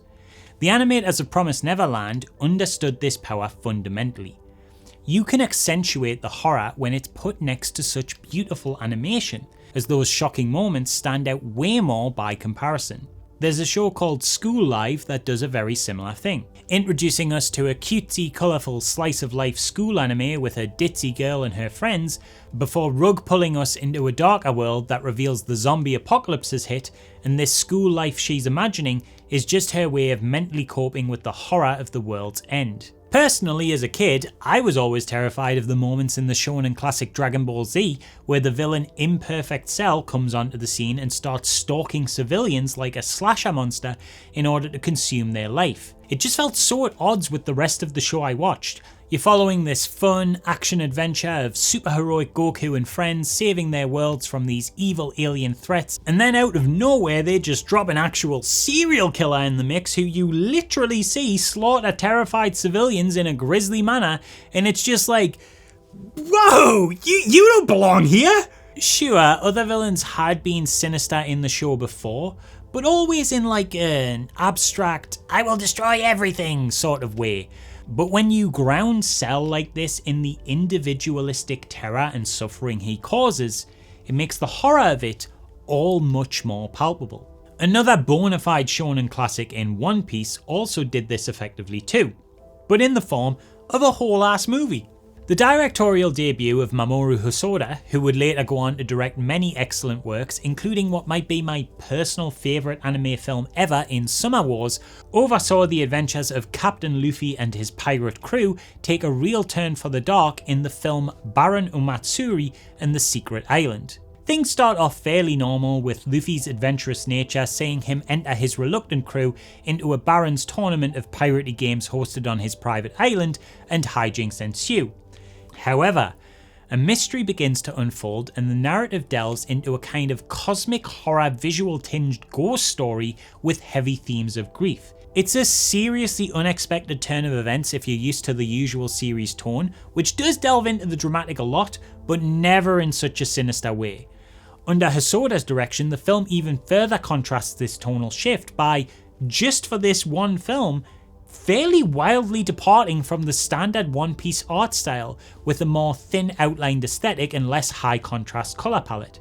It's actually a really nice look, one that we would see again employed by Hosoda in other projects, and not necessarily solely there for the purpose of horror, but the contrast to the familiar does further accentuate just how different this One Piece story is to others and amplify the horror as a result. I could actually probably do a whole video on this film alone and how it uses not just horror visuals, but also subverts a pre-existing audience's understanding of a franchise to create discomfort, and maybe I will one day, but for now, we've still got a lot more on the topic of juxtaposition to cover. The anime Made in Abyss is not one I have seen myself beyond the first episode due to some things I heard about it that make me think it's probably not for me. But based on what I do know about the series, I'd be remiss not to mention it here, with the show beginning with an almost The Legend of Zelda Wind Waker-esque like charm and sense of adventure as you follow these kids into the big hole their town surrounds, only for stuff to get real upsetting and distressing as they delve deeper into the unknown. Again, I can't talk too much about this one having not seen it, but I assume the horror elements are enhanced by the heavy contrast between the bright charm of the series' opening and lead characters versus the darkness and violence they find in the depths. Madoka Magica is another that uses this animation contrast in an interesting way, even going so far as to change animation style to create greater contrast in its horror. The show and movies rely on the audience's understanding of the magical girl genre, a genre in anime that, in its simplest terms, is defined by hyper-feminine heroes saving the day with magical powers that are often manifested through costume transformations into these colourful dresses. The genre is often quite cute and innocent, and that is exactly how Madoka Magica marketed itself in trailers and how the characters are designed, and it certainly is that at times. But then you get into the narrative and... Oh, okay. You know, that reminds me as well.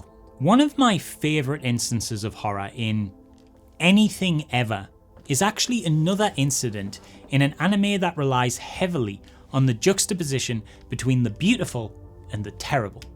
It's a scene from an anime, mind you, that wouldn't even remotely be considered horror at all. And when I say it's one of my favourite instances of horror, I am talking about true horror. It's not the kind that necessarily frightens you in the way that you jump out of your seat after a tense build-up. It's not like Blood Sea where it makes you repulsed with its violence. It's not a kind of thematic edge that makes everything moody. It's a moment that seeks to truly, deeply horrify. The kind of moment that if you can go in blind to it and you're just in the right mindset when you're watching it, totally focused and invested in the narrative, and you don't know it's coming, it can legitimately blindside you and make your blood run cold. And what's more interesting is if you're already into anime in some capacity, you might be thinking, what the hell could he be talking about here? Only to find that it's actually something you've probably already seen. If I said to you, Edward,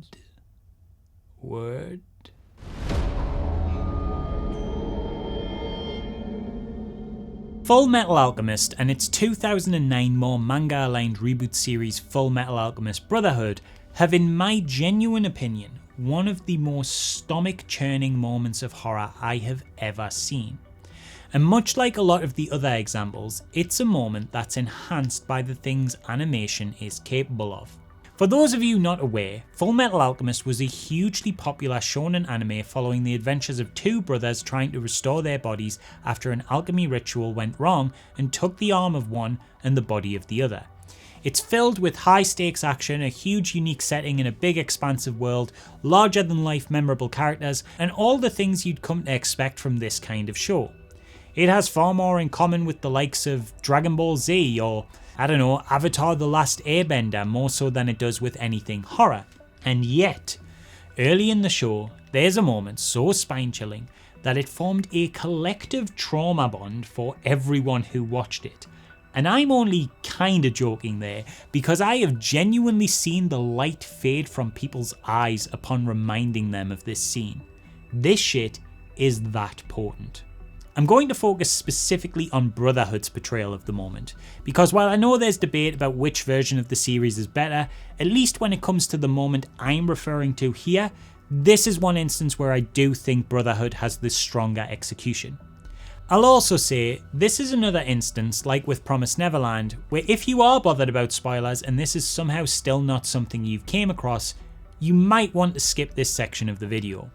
Because I honestly think getting blindsided by this is a moment in art that to the right audience can be so affecting and memorable, it's practically an honour to experience it. So skip here if you are bothered, but if not, here's how it all goes down. Edward and Al, our two leads, meet a man named Sho Tucker, a friendly, polite and soft-spoken fella who offers them advice and the use of his library so that they may study for an upcoming exam. Sho is what's known as a state alchemist, essentially a high-ranking government official scientist in this world, and he achieved the role for his remarkable work in the creation through alchemy of a chimera, that is, a creature that combines two life forms to make an entirely new species. And what was particularly revolutionary about his work is that his was also capable of human speech. He is also single parent to an adorable young girl called Nina after his wife left the family 2 years ago. Nina immediately takes to Edward and Alphonse, introducing them to her beloved dog Alexander, who she is absolutely inseparable from, and refers to Edward affectionately as Big Brother. They're a very happy little family, but one that's coming under a lot of stress, as in the 2 years since acquiring his state alchemist license, Sho has been unable to produce any notable work and is extremely stressed at the possibility that another year without substantial results would see his license and the scientific privileges and lifestyle that come with it revoked. Nina adores her father and is extremely supportive of him, even though since her mother left he's poured himself into his work and has less time for her.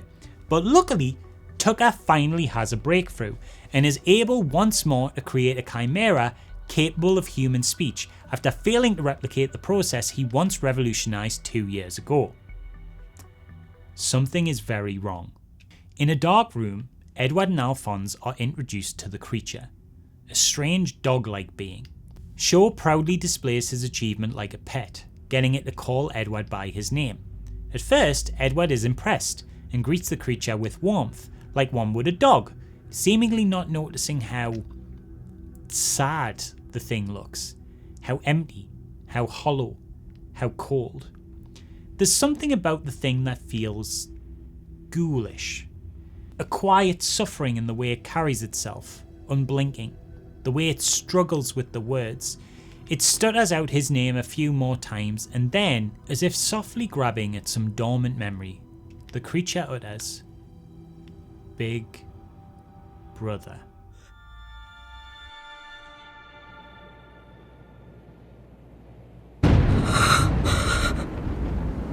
The realization hits.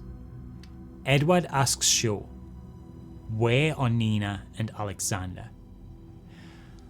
I remember the very first time I saw this scene. I was in college and babysitting my girlfriend at the time's younger sister.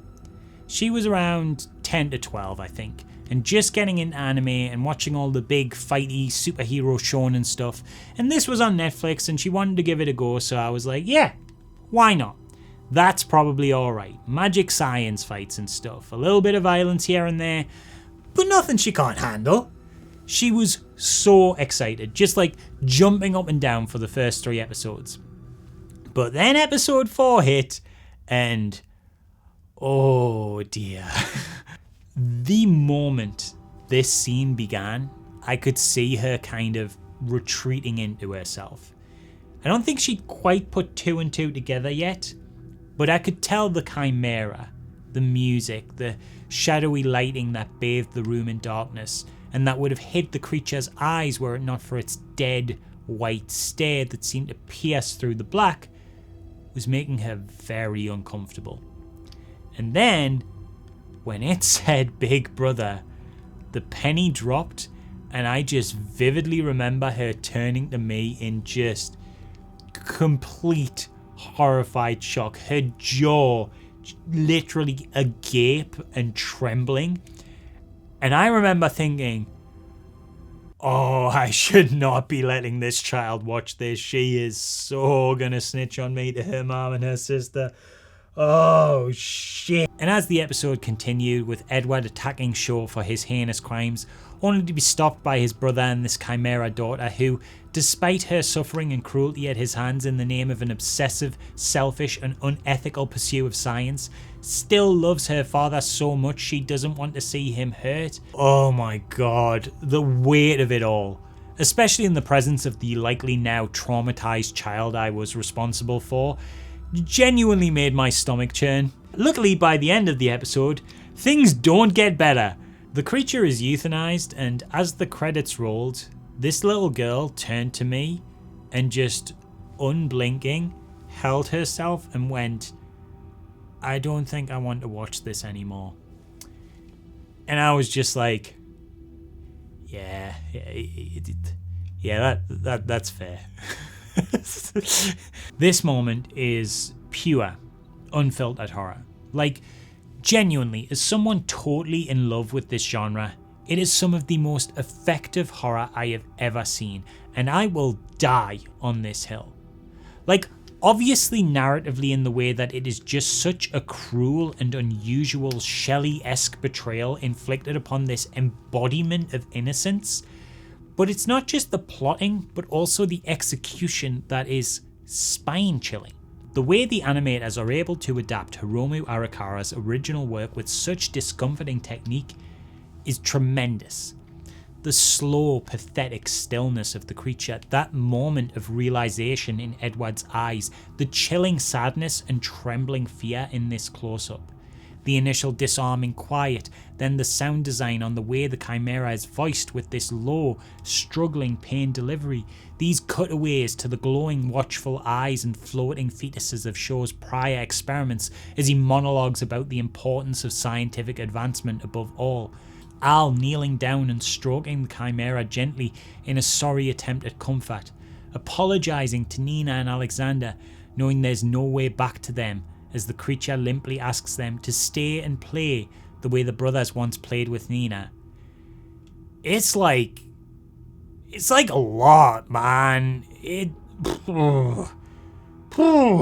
is viscerally upsetting. And again, it's upsetting because of the juxtaposition afforded through animation. This scene feels so dark because it's preceded by other scenes feeling so light. This image feels so evil because this image feels so pure and good. The use of animation allows the creators to exaggerate the innocence and sweetness of Nina and Alexander through these bright, colourful character designs that bounce around with a jovial playfulness, and then in stark contrast drain all of that life, energy and colour away to create this husk of a thing, something so devoid of the life that little girl who loved her father had. Damn, man.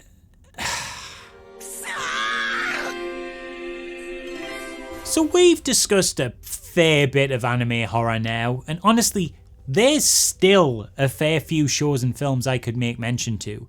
Whether that's yet another series that uses horror aesthetics like Vampire Princess Miyu, Boogie Pop Phantom, Jujutsu Kaisen, Chainsaw Man, some B-movie style feature like The Island of Giant Insects, surreal efforts like Arachne, Sign of Vermilion, more mystery horror like the Corpse Party adaptations, the chilling sci-fi horror of Satoshi Kon's Magnetic Rose featured in the anthology film Memories, or another focused dissection of specific visuals like some of the darker imagery found in Belladonna of Sadness.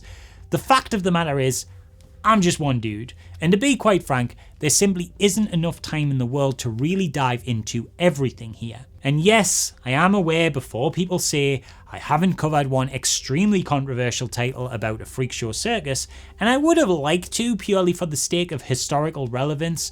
I'm sure it is almost definitely worth a discussion in greater depth. But on the other hand, I don't want to watch that. I don't even know if it's legal here to watch that. And even if it was, I do want this video to actually be seen.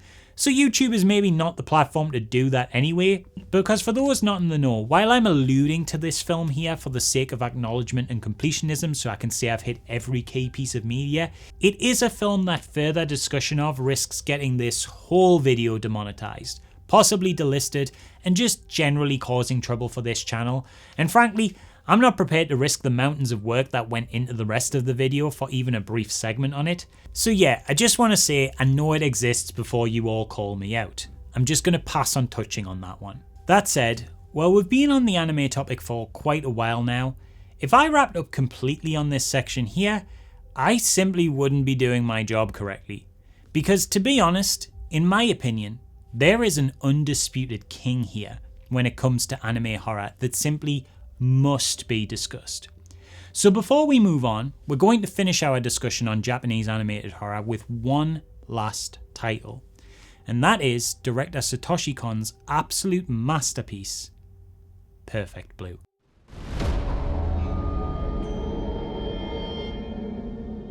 So let's get one thing out of the way straight up. Perfect Blue is a horror film. It's a bona fide classic horror film. I know some of you who are familiar with it might be furrowing your brows and going, isn't it a psychological thriller?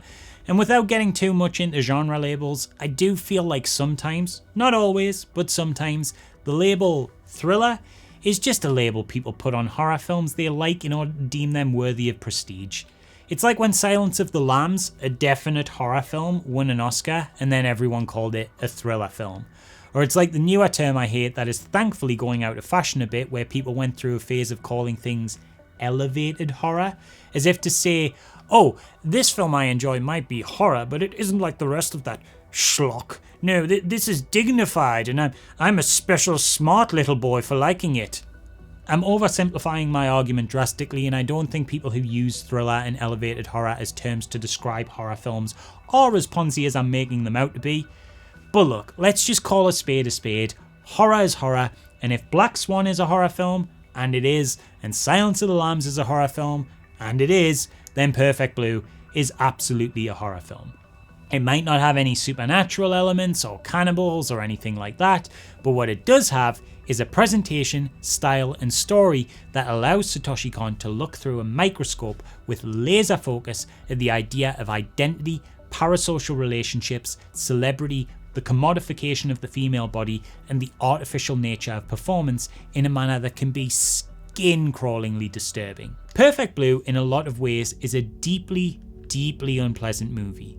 There is violence here, and sexual violence too at that is horrifically and graphically depicted and deeply, deeply upsetting. It is a movie that can be extremely cruel, but not in a way that feels unearned or tastelessly included as a shock tactic. The film focuses on Mima, a Japanese pop idol group member, as she retires from her singing career to shift into the world of acting. A career switch made difficult by the level of ownership her pop group fans feel over her. One particularly depraved and perverted fan even going so far as to consistently stalk her. Now, I don't want to ruin Perfect Blue for anyone. It really is an out-and-out masterpiece that should be experienced, so I'm not really going to focus on the narrative beats when talking about this one so much as the themes and ideas of the film and how horror is used to explore them. The film is less about the standard scary stalker-slasher plotting anyway, and far more focused on Mima's identity. It's kind of about how people find ownership over an idea of you as opposed to who you actually are. And it questions the very concept of, if that idea of you is so tied to the perception of you, which one of you is more real at that point? The you who no one knows, or the you that people have projected onto you?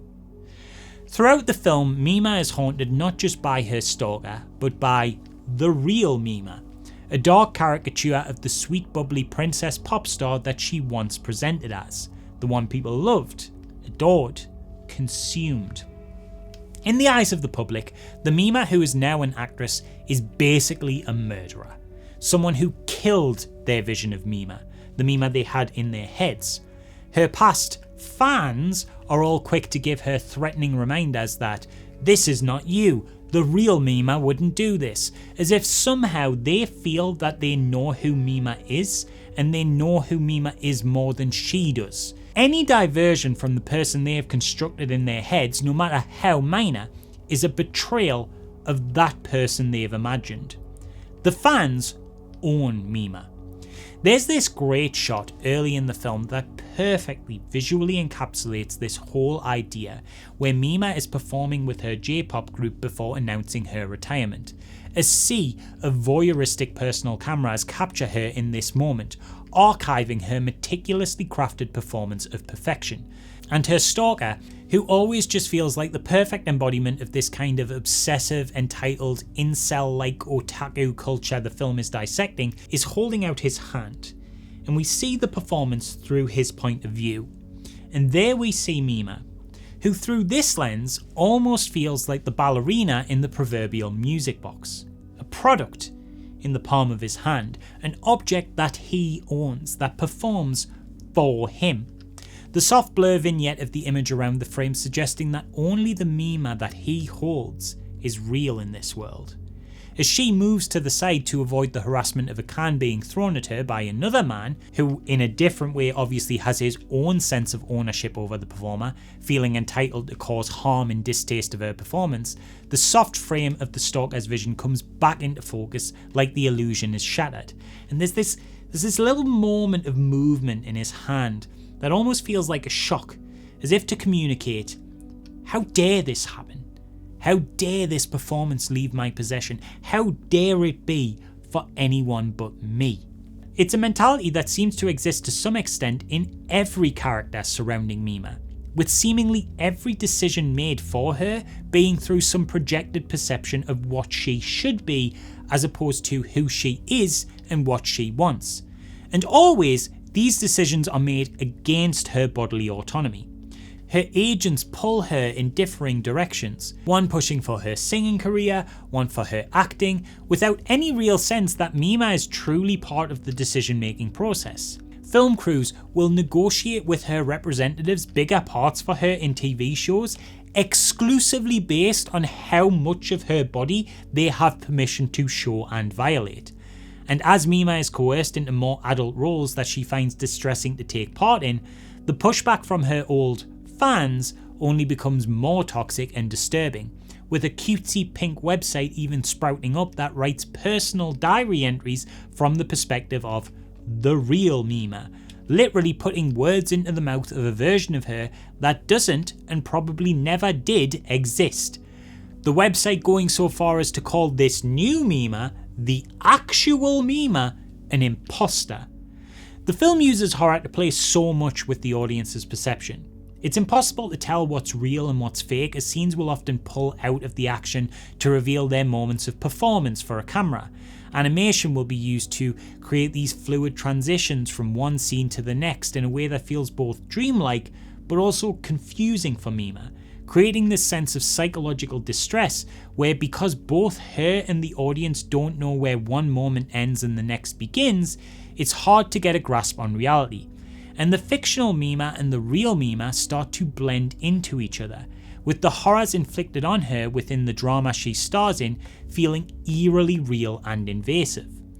There's a constant feeling throughout the film brought out by Satoshi Kon's meticulous craftsmanship and dark compositions and cinematography that Mima exists to be observed, through lenses, through television sets, through the eyes of the obsessed. It's like she only exists in these moments. She becomes Schrodinger's person, neither real or fake until observed, and a chosen perception of her is placed upon her by whoever may be the viewer. And in amongst all that noise, Mima can't even be sure who she is herself. Her identity is not hers to own.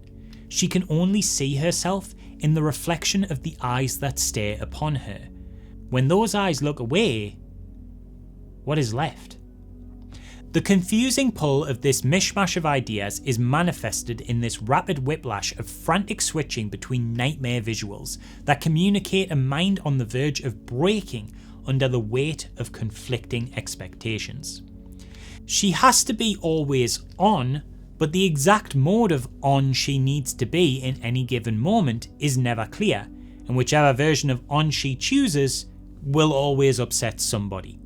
As things progress, it becomes impossible to tell where the idea of Mima ends and the actual person begins, until they are arguably one and the same. Though the film does contain scenes of violence, some of which are truly horrific, like I'm not joking here, if you're upset by scenes of sexual assault, I'd stay well clear of this one. The horror is as much internal as it is external, and the film basically becomes a ghost story in the abstract sense, where the haunting of the protagonist is not committed by a wicked spirit, but the persona of her past a world won't let her leave behind. Satoshi Kon in his work would often focus on the bounds between reality and fiction, and was no stranger to dark imagery that examined the ways in which we treat and perceive each other. But for my money, it's his directorial debut here that marks his most overtly horror endeavour, with the whole film feeling like some kind of existential trial of terror that now has only become more relevant in a world where the internet and social media has us all existing in a state of total perception, and the blight of generative AI imagery allowing others to craft a reality of you in any way they want to see you, regardless of your consent or personhood. Rad. Cool. Very groovy. Shall we talk about something less bleak now?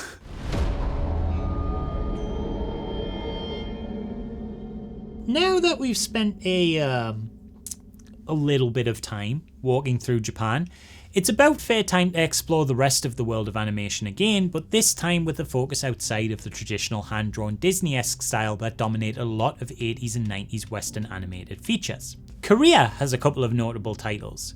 The film Padak uses animated horror in a unique way to allow the audience to see the somewhat mundane environment of a seafood restaurant from the far more horrifying perspective of the fish waiting to be put to death there. By using animation to characterize the fish, it recontextualizes the everyday act of humans cooking to demonstrate how much of a hideous, sore or hostile-like violent and torturous fate it is for the creatures being cooked, putting the human audience in the horror of the situation as opposed to the peaceful benefactor of it.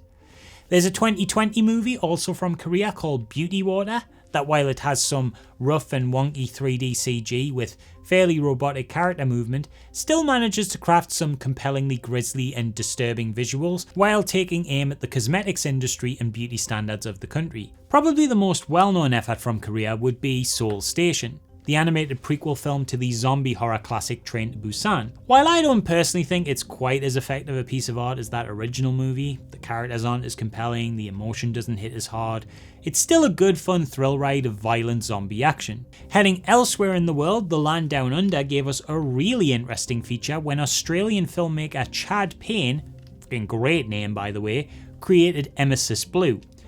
This is a film created entirely in Valve's Source Filmmaker program, the open source software that the game developers use to create Source Engine animations, like the cinematic trailers for the video game Team Fortress 2, through allowing them to more easily pose, animate and record in-game assets.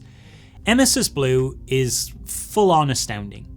You might think, given the somewhat primitive creation tool, at least primitive in comparison to the likes of Blender, Unreal, Nuke, Autodesk Maya, or any of the other industry giants that make up the 3D animation software industry, that Emesis Blue would be kind of quaint. But this is a full-on, ambitious, and beautifully cinematic feature film. Yes, it uses the pre-existing in-game models from a popular video game, but those models here are brought to emotive life in a way even the company that created them has yet to match. And most interesting for the purposes of this video, it is legitimately unsettling and creepy. Now, I'll be honest, having seen the whole movie, I don't entirely understand what's going on here. Even after having read the film synopsis, it's a really complex sci-fi horror with plotlines that involve a machine that brings people back to life but with the potential for great cost, out-of-body experiences, detective subplots, a secret briefcase, war profiteering, and I do get a little bit lost in like the bigness of it all. But even taking that into account, there's simply no denying the level of craft on display here. Chad Payne and his team don't just understand this software's limitations, they understand how to bend those limitations to their will and break them. And above all else, they understand filmmaking. Though the plot can be a little bit confusing to me, and maybe it makes a bit more sense if you're familiar with some Team Fortress 2 lore, which I'll admit, I am not particularly, but I am led to believe the movie slightly borrows from before breaking into a completely original tale. It still doesn't matter. I still found myself completely enraptured just by the imagery of it all. Every single aspect of the cinematography, tension building, performances, it all just works. It's like this slick, neo-noir, rain-drenched horror that just washes over you with an atmosphere all its own. From the very first frames showing through grainy archive footage the cosmic horror-like effects of this strange respawn machine that immediately establishes an uneasy tone, to all of the unique cinematography, compositions and brilliant lighting choices utilised to tell this story, there is a real eye for the cinematic here. Of all the films mentioned in this video, this might be the one that's the most aspirational, because it feels like it's crafting a painting as complex and intricate as the Garden of Earthly Delights, but showing that it can be done with a packet of broken crayons. The fact that something this intricate, with production values this high, can be made with nothing more than a small dedicated team and a free piece of buggy, outdated open source software is mind-blowing. Like, look at it! Look at it! Look how emotive these characters are, how dynamic and engaging the use of contrast and lighting is, how moody the setting is, how deliberate the camera movement is. I don't say this as a knock on source filmmaker creators. There's a lot of talent out there in making fun and interesting short films, and even the shitposts people craft take a really admirable amount of effort because it's not easy software to learn. But this is like a real ass movie. If I had paid to see this in cinema, I would not be mad. At all. I have seen worse films than this in cinemas that have still been good movies. Emesis Blue kind of floors me every time I look at it. You can take any of the isolated scenes from it and find something deeply compelling and interesting to take away from it. Just as a random example, there's this early moment that actually scared me a little bit, where this character, Scout, has just gone home after visiting his doctor. He's watching the 1931 movie M on his sofa when he gets a phone call. On the other end of the receiver, he hears a conversation he had earlier in the day played back to him in an unsettling manner. Now watch what happens as he realises something is wrong. There's this musical build, and we move to a tracking shot that ends with him in this framing. Do me a favour and just look at this composition. The rooks and king and queen creating this focal point to him in the centre frame. The pawn, the weakest chess piece in terms of movement, sits just below him, standing in contrast with the other chess pieces, which either, in the case of the strong pieces, tower over either side of him, or lay defeated and off the board below it. The pawn is lit in a strong blue, the only piece to be coloured this way, matching the colour of the Scout himself, who is clothed all in blue, suggesting a parallel between him and the pawn. He is, in this moment, a weak piece surrounded and towered over by stronger, darker threats. We see in his expression he sees something, and then we cut to his point of view. His mother, who he has just heard on the phone, stares with piercing eyes from around the corner. The scene is already tense, and then her head drops. The visual is so unexpected and such a strange payoff to the building anticipation that it's actually creepy. Then a whip pan reveal to the masked man in the corner, who went unnoticed until now before it suddenly cuts away. That is marvellous, man!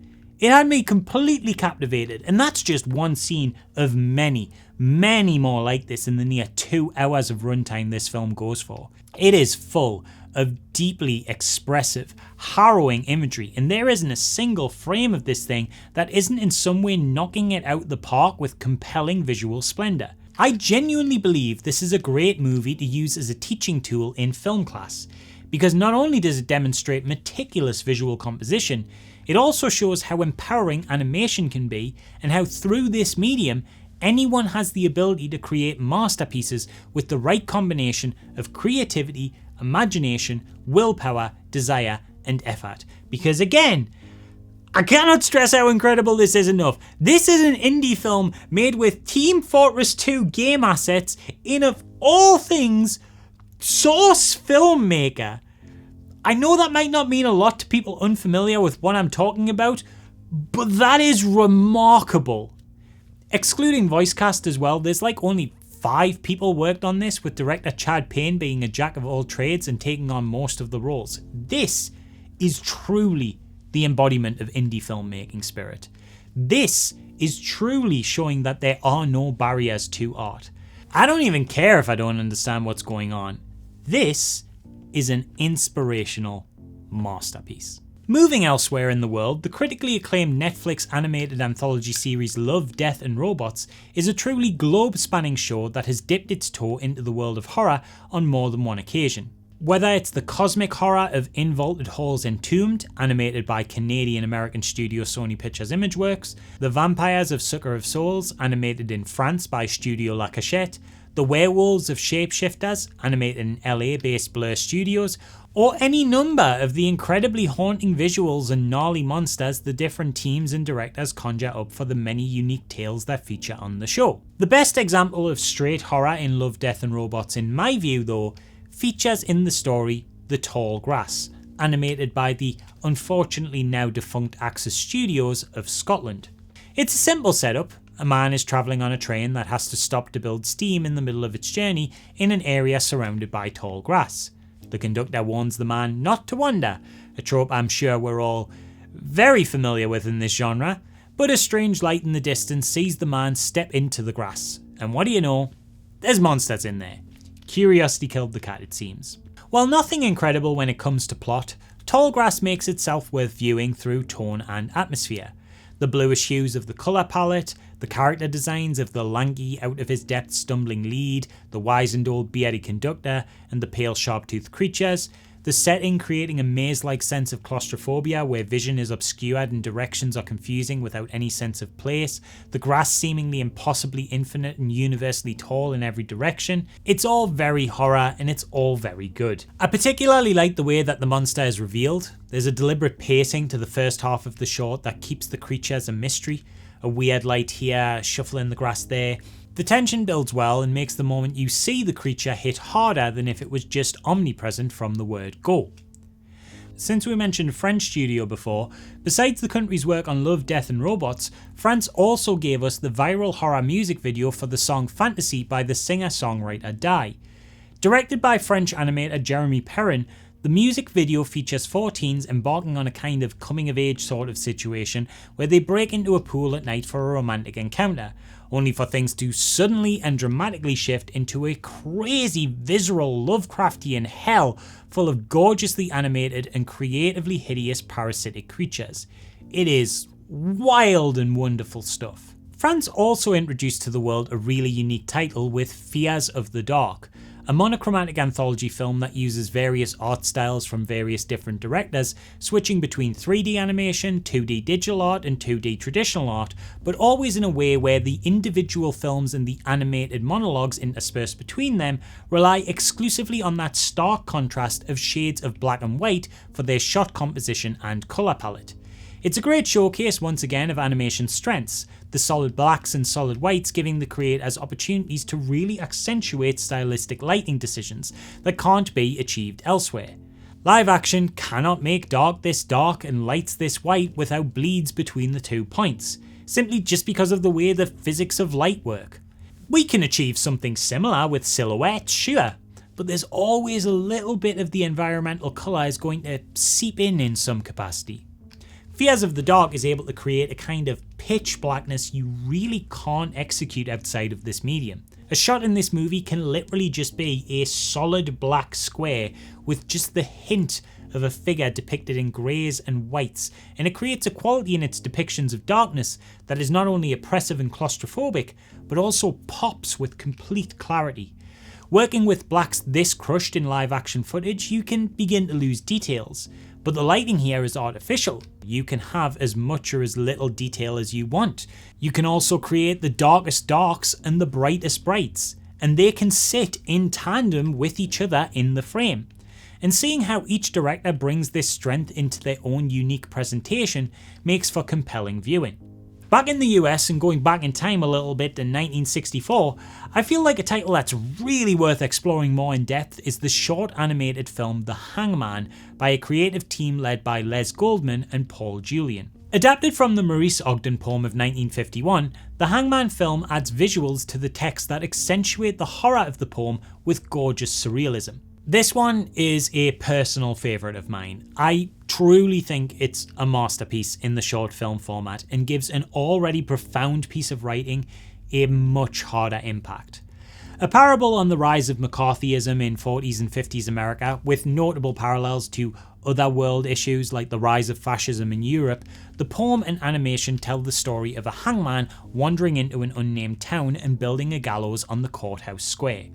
He hangs a foreign man he deems a criminal, seemingly without evidence, and the rest of the town do not speak up or object, but rather breathe a sigh of relief that they were not the focus of his grisly intent. Except the hangman doesn't stop there, and the next day intends to hang again. When one among the town voices their disdain, they too meet the gallows that day, and though the crowd's numbers are many, everyone becomes even more afraid to speak out against the hangman's perceived authority. If you are familiar with the similarly themed poem First They Came, then you'll probably see how this story goes. Every day the hangman hangs more and more people, the remaining bystanders scared to speak out for fear he'll target them next, and just hoping it's always going to be someone else's turn to swing, and that this hanging man will be his last, and he will finally move on, only for the hangman to kill everyone in town before turning his focus to the narrator, who looks around to find there is no soul left to defend him, and as he protests his innocence, the hangman tells him, "I did no more than you let me do." The words alone are chilling enough, and tragically perpetually relevant despite their age, but the way the animation, deceptively simple with its slow pans and crossfades over still images, represents them, adds a whole other layer to demonstrating the horror of the silent bystander. Through animation, the hangman is able to be depicted as some truly ghoulish figure, practically inhuman, a visual personification of evil and death. His face like a rotten corpse, his figure dark and imposing. He peers out from a cloak and hat so black it's practically made of shadows. As the hangman leads more and more men to their death, the illustrations grow darker and more twisted and surreal. The town begins as a bustling community square, but it is slowly stripped of its identity. In a very nice touch that further illustrates the rise of this dark fascist figure, each day the gallows grows even bigger and more imposing. The material used to expand its reach seemingly absorbed from the surrounding buildings themselves, as if the presence of the hangman and his gallows is literally drawing from the town, stripping the world around him of its identity and individuality. The town becoming nothing more than an engine that powers the hangman's regime, because that's what it is. As the poem picks up in intensity, the citizens of the town themselves lose their form. People who start as perfectly normal illustrations of the human form slowly become more abstracted, with bandages that blind their eyes to the injustice, or they gain ghoulish, exaggerated, stretched features and darkened clothing, as if they themselves are becoming the hangman. Because they are.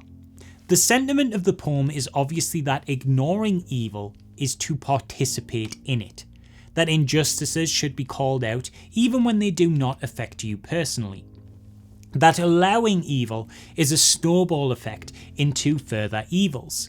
And with these visuals paired with the incredible delivery on the narration and the musical score, the whole animation ties everything together with a horrific warning that hammers home the poem's original ideas in a way that accentuates everything it stands for. By the end of the short, the town is nothing more than a series of abstract shapes, ghosts where people once stood, and the only thing rendered in any detail is the grimace of the hangman. It's a phenomenally chilling articulation of the written words, cemented in horror. Still in the US again, we can also see how one part of the world's horror animation can influence another.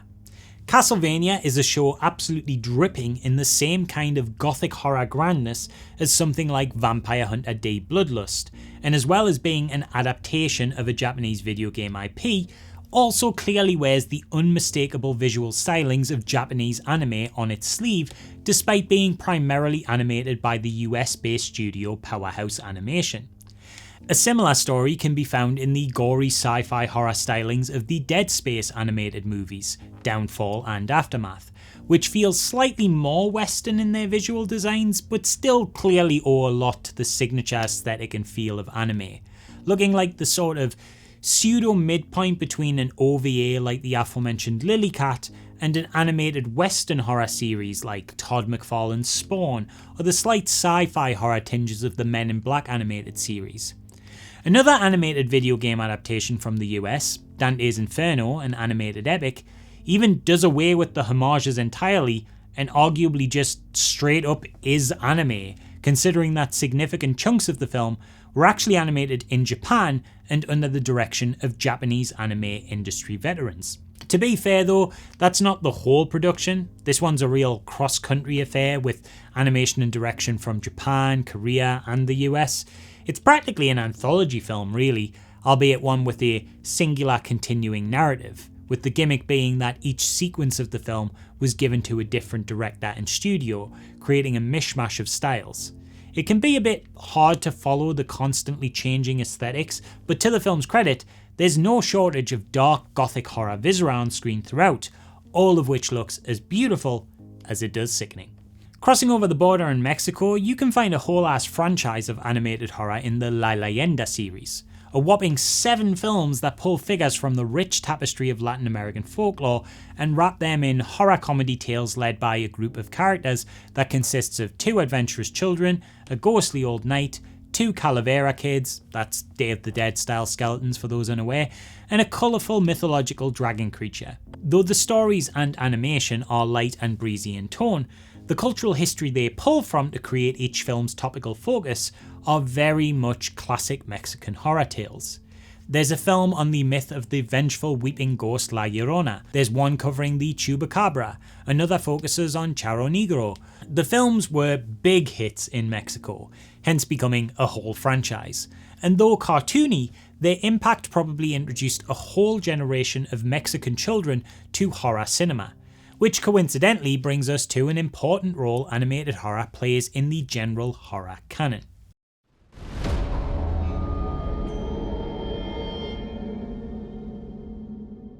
Animated horror for children is actually huge. Though there's definitely other stuff out there as we've already covered, movies and TV shows aimed at this target demographic likely make up the vast majority of animated horror that mainstream audiences have been exposed to. Possibly due to the previously mentioned Western perception of animation being a thing for kids, horror and animation in the Western world tends to mostly pop up more as theming in children's media, rather than a specific genre wrapping. We've already touched on the traditional Disney and Disney adjacent stuff, but even outside of this specific art style, there's lots of horror that isn't really horror to be found in family-friendly animated media. Think little moments like the freaky toy amalgamations in Toy Story, the harpy in The Last Unicorn, that really messed up kidnapping bit from that one weird Pinocchio movie. Even the Care Bears film had its own little slice of nightmare fuel that probably spooked its audiences of prepubescence. Some of the most beloved children's animations of all time delve hard into the horror world. Adventure Time, the Cartoon Network mega hit following Finn the Human and his magic dog Jake on their journeys through the fantastical land of Ooo, is filled with bright, colourful worlds and characters and silly comedy hijinks. But then the main villain of the show is this absolute cosmic horror known as the Lich, who is basically death incarnate, often taking on the form of a skeletal being with a face of rotten flesh, totally at odds with a lot of the rest of the show. He seems to operate on a rule set all of his own. He's completely unpredictable, seemingly capable of bending time and space and showing horrors beyond comprehension. Once again, it's the juxtaposition against the world he occupies that helps make him so intimidating. A contrast enhanced also by the fact that in a slew of silly cartoony voices, his performance is delivered with serious gravitas by a gravelly voiced Ron Perlman. Makes me wish I didn't have to poop ever again. Fall.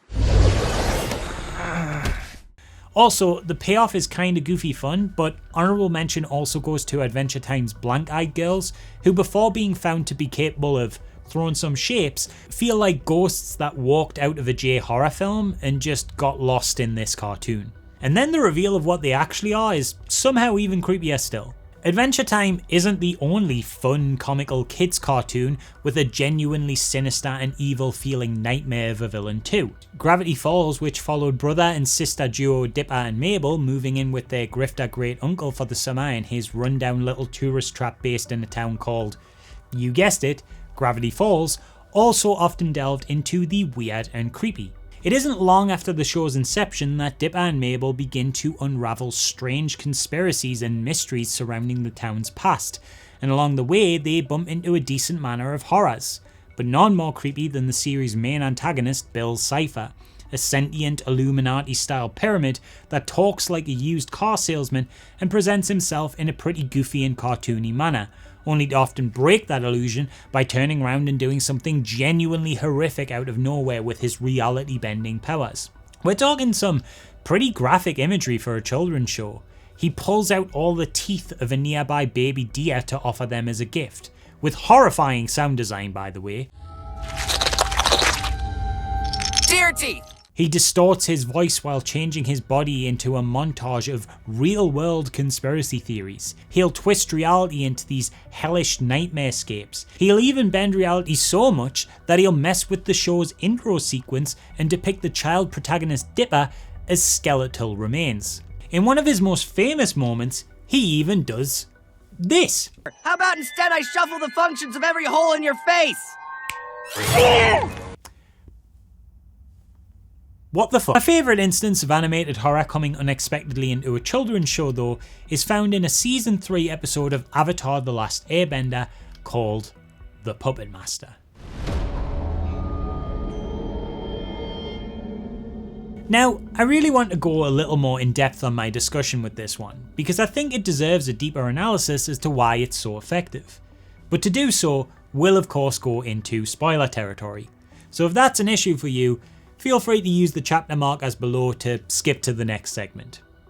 So, to provide some context if you are still here and somehow unfamiliar with this absolute behemoth of animation, Avatar takes place in a war-torn world where different people from different nations have the ability to manipulate the different elements: water, fire, earth, and air. With the Fire Nation looking to use their dangerous powers to overtake the world, it is up to a chosen avatar, the single entity that can master all 4 elements, to restore balance. And so we follow rookie happy-go-lucky avatar Aang and his companions as they travel the world in the hopes that he may master the elements and take on the ruthless Fire Lord Ozai. What's important to note here is that the actions of the Fire Nation within this fictional world are legitimately ruthless. The show does not shy away from depicting them as cruel, militaristic slavers who literally commit genocide, wiping out an entire race of peaceful people. This setup allows for one of the more complex depictions of horror in children's media, in that the horror villain we're going to discuss here actually has a completely understandable motivation.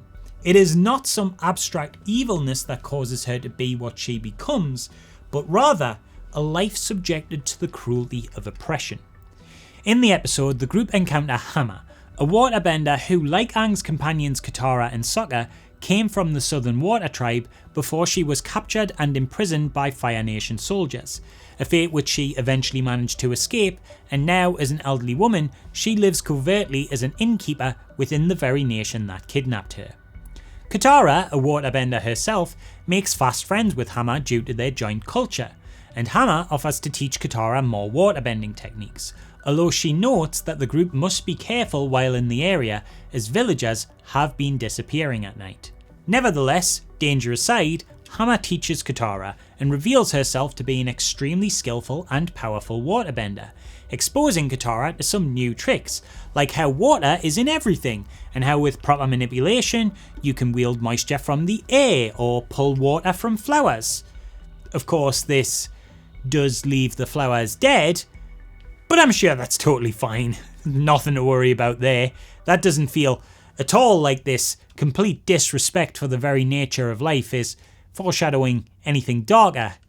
totally unrelated thought here, but do remind me, what is 80% of the human body made out of again? I'm sure you can guess where this is going if you don't know already. Under the light of the full moon, when waterbenders are at their strongest, Hama offers to show Katara one last technique. It is here that she reveals exactly how she escaped the Fire Nation all those years ago. We see in flashback a disturbing revelation, where Hama, in a desperate attempt to escape and fueled by a passionate hatred of her captors, crafts a dark new technique and learns to use the blood of living creatures to contort them into unwilling puppet slaves. The way in which the animation depicts this is legitimately disturbing, with her victims contorting in unnatural twitchy movements, clear anguish and confusion on their expressions. The sound design and frame skips in movement making the act seem painful, invasive and violent. The visuals here are genuinely unsettling and frightening, and Hama pulls it all off with a sense of gleeful cruelty in her expression. She almost sounds proud of herself when we cut back to present day and she declares the name of this unnatural technique she has learned. Blood bending. This is already great horror, but even better is that it's undercut with a genuine sense of tragedy. It's not just a true horror visual, but a true horror story. Hama is not a monster by choice. Yes, she's too far gone now, being that it's also revealed the missing villagers are her puppeteering innocent Fire Nation civilians into the same type of prison she was once kept in out of some tragic desire for revenge. But even that, you can get it, right? Honestly, go off, Diva. She tells Katara that these people have to pay, that they wiped out their culture, and even with all of her twisted, evil delivery, the animators contorting her expressions into wicked malice, her hair messy and manic, the glow of the moon casting her in darkened silhouette, there's still such a deep tragedy to that line. Whereas say Bill Cipher's evil comes from pleasure, Hama's comes from pain. The slow drip feed of this reveal throughout the episode as well, with Hama first appearing as a kindly old woman before the writers sprinkle in the occasional odd line or questionable action, makes this transformation into something so unnatural, hits so hard. This isn't even where the horror ends either, because the most terrifying and darkest thing about Hama is that she wins. Yes, technically she is defeated in her fight with Katara and the gang, but only because Katara has to resort to bloodbending Hama herself. An act that upsets Katara so much, and she is so disgusted with herself for resorting to, that she ends the episode breaking down in tears as Hama grins and congratulates her on becoming a true bloodbender. That's how the episode ends in this children's show. I'm sorry, I don't care how old you are, that is chilling as hell. Even to an adult audience, this thing is absolutely masterful in building tension and delivering an exceptional payoff that, when I watched it for the first time as a college-age dude already well versed in the horror world, actually still had the capacity to take me back a bit. I remember my eyes kind of widening at the reveal. It just felt like both such a compelling and sensical extension of the systems this narrative world pre-established, and yet at the same time, such a breach of that world's rules and the natural order of things. It's such a transgression within the confines of what you expect from this story that it felt, I don't know, almost dirty. The way Hama says bloodbending, just the simple act of calling it exactly what it is, exactly what you think it is, exactly what you know it to be, but haven't yet labelled it that way that bluntly until Hama says it. It just really cements in how skin-crawlingly sinister and violating the action is. If I could draw a parallel with an adult live-action horror movie for comparison, it almost felt like that scene in Nightmare on Elm Street 3 where Freddy puppeteers that kid using his veins as strings. Not gonna show it because I did that in another video of mine and it got demonetized, but yeah, that's the closest thing this moment evoked. And you know what? I think the way Avatar did it was actually far creepier, scarier, and more unsettling than the Freddy scene. I'm not even joking. This is not just a good episode of Avatar. This is not just good horror for a kids show. I truly believe that The Puppetmaster is a landmark episode in horror television and a true testament to the value of the medium as a vehicle for horror, even in the realm of children's media. And we are, of course, still not done with the horror that can be found in this kid-friendly world. Now, we've covered a lot of known instances of horror popping up in children's entertainment, but these are, much like the material we covered in our Disney segment, isolated incidents in greater narratives that exist outside of the genre. However, sometimes, the horror theming can even be the full focus of the media. While they might not be what we traditionally consider scary, there's plenty of children's shows and movies where the horror or horror theming is a huge intentional focus throughout. You've got Nightmare Before Christmas, Corpse Bride, Gregory Horror Show, Monster House, Wendell and Wild, Coraline, I Am Frankelda, Frankenweenie, Paranorman, Scooby-Doo. Notably here, I've been told by my girlfriend to interject and mention that actually Scooby-Doo was very scary, and if you played the Mystery Mayhem game when you get chased by the Spectre, you'd have been terrified too. That's what she said to me. That was her message. She was pretty adamant that game's very scary. But my girlfriend's arguably unwarranted fear of PlayStation 2 cartoon ghosts aside, she actually brings up an interesting point in that just because it's directly made as art for all ages does not mean there isn't effective horror to be found within these things. Nightmare Before Christmas has the villain Oogie Boogie being torn open and revealed to be this congealed mass of insects that always freaked me out a little bit. The Corpse Bride has Emily's first appearance, which is just wrapped in gruesome fleshy sound design and striking ghostly imagery. Coraline has, well, pretty much every time the other mother is on screen. I've actually already got a whole separate video on why that film is so effective. And Scooby-Doo is particularly interesting in that it's kind of the perfect gateway horror in that it dabbles in the ghosts and ghouls, but the overriding message for kids to take away is always that the horror is never real, and it's basically almost always some dude in a mask. But then the fact that this is the precedent it sets itself as a show works to enhance the horror even further when you get to the movie Scooby-Doo on Zombie Island and suddenly the monsters in the night are very, very real. And not just real, but also absolutely teeming in Romero-esque and midnight movie imagery. I've already done a whole video on this one too, talking about why it's amazing, but without getting too into the nitty gritty of it, one of the elements that makes the film so effective is they treat the reveal of the zombies with a genuine sense of horror through composition and art direction. To the kid used to the soft reveals of the grumpy dude under the rubber suit, the zombies here could be genuinely scary. While we're still on Scooby-Doo, by the way, did you guys ever see that official Scooby-Doo Blair Witch Project parody? That shit was wicked! Cartoon Network put out a Scooby-Doo marathon for Halloween of 1999, and in between episodes they broadcast these little segments of this new animation where Scooby and the gang were superimposed over real live action found footage in the style of the Blair Witch Project, and it is such a tonally perfect homage. I was like in awe of it when I first saw it. It's kind of essential viewing for Blair Witch fans. It skirts that perfect horror comedy line of being funny, but like also actually pretty creepy. Definitely creepy to the child audience that would have seen these segments completely unexplained, sandwiched between the much lighter toned marathon episodes. Seeing Shaggy do the famous facing the wall ending from the film is such a legitimately great horror image, and the traditional animation superimposed over live action footage gives the whole thing such a unique and disarming vibe. Scooby-Doo is such a legitimately great horror IP, my guys. Like, if you call yourself a horror aficionado of any kind, then you really gotta be laying some respect on this dog, man. Like, he's a king.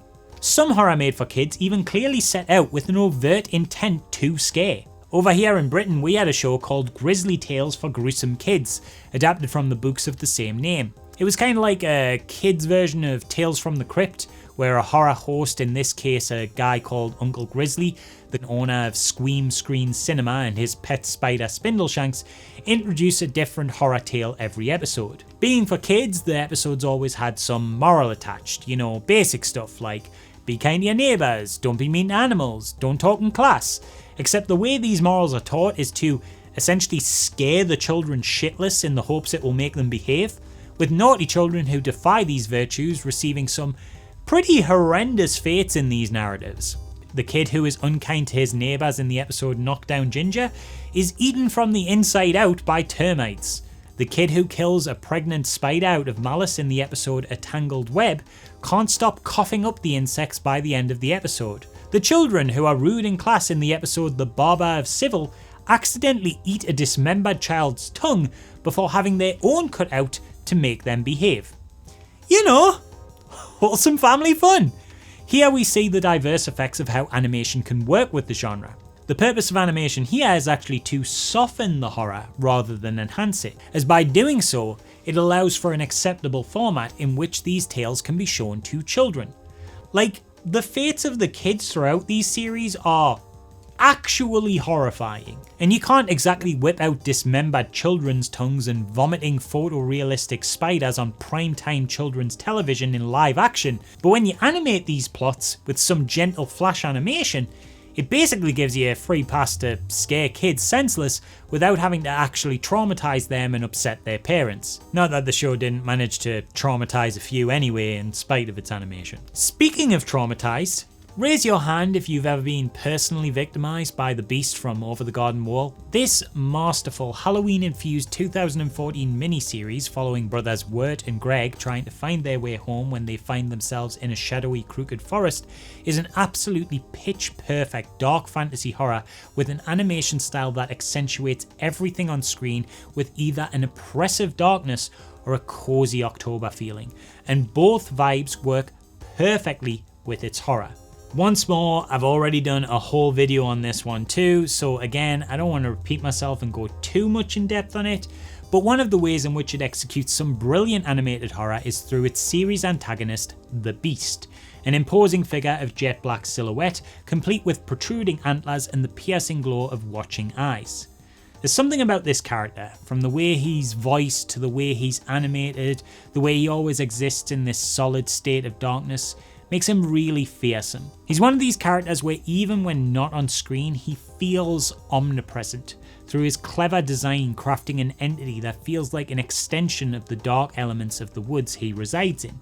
It's like every shadowy tree the characters pass could just at any moment open its eyes and reveal itself to be him standing there. The lack of details we can see in him through his animation making him a complete unknown element that blends seamlessly into the darkness that surrounds him. Also, I don't want to spoil it here, but the way they play with his animation and subvert the style of the show for one final reveal around him in the latter part of the series is maybe one of the best uses of style subversions to create horror I have ever seen. It might be one of the single best moments of horror in animation ever, and I think it lasts less than a single second. If you haven't seen it, the whole show can be watched in its entirety in just over 2 hours. And obviously, I highly recommend it. And of course, we simply cannot highlight gateway animated horror without giving respect to the GOAT, my boy, Courage the Cowardly Dog. Probably the most well-known and beloved animated kids series to be overtly horror through and through.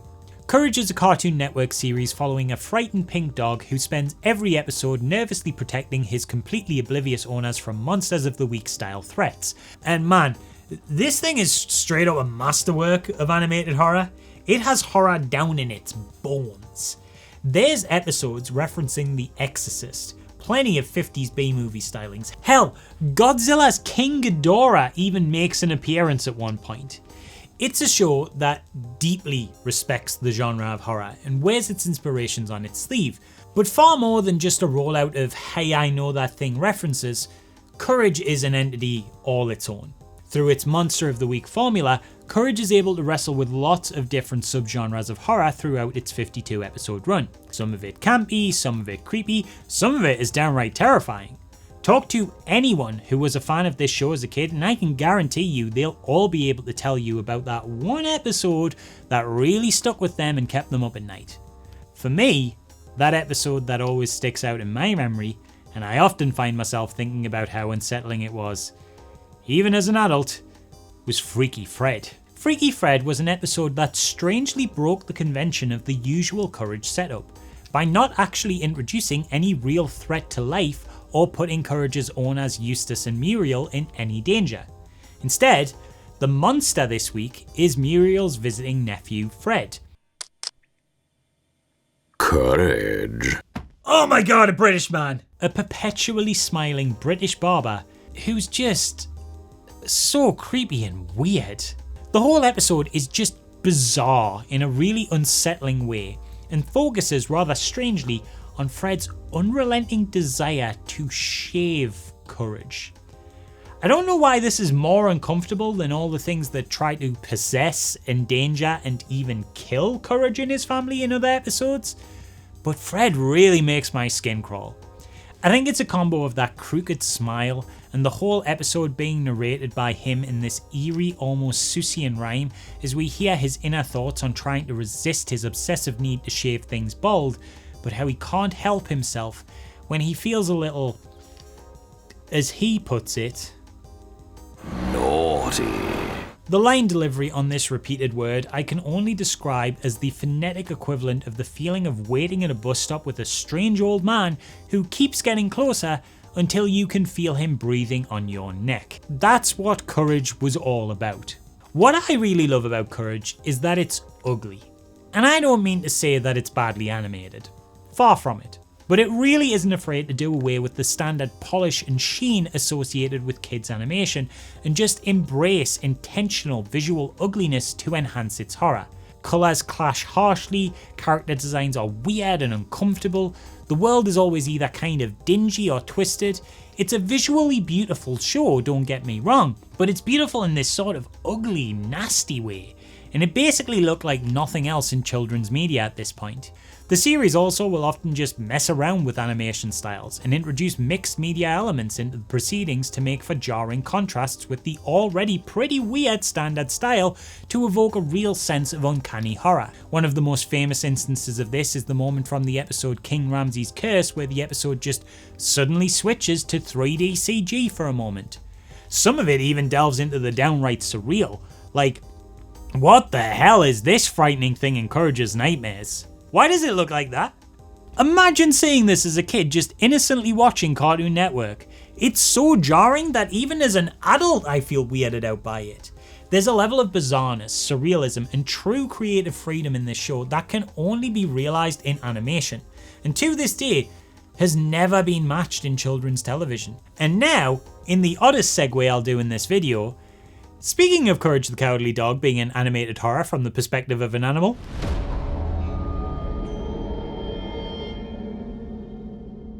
so going into more adult animated horror, it turns out there's a weird pattern of much darker stuff in Western animation that specifically focuses on animals and animal protagonists.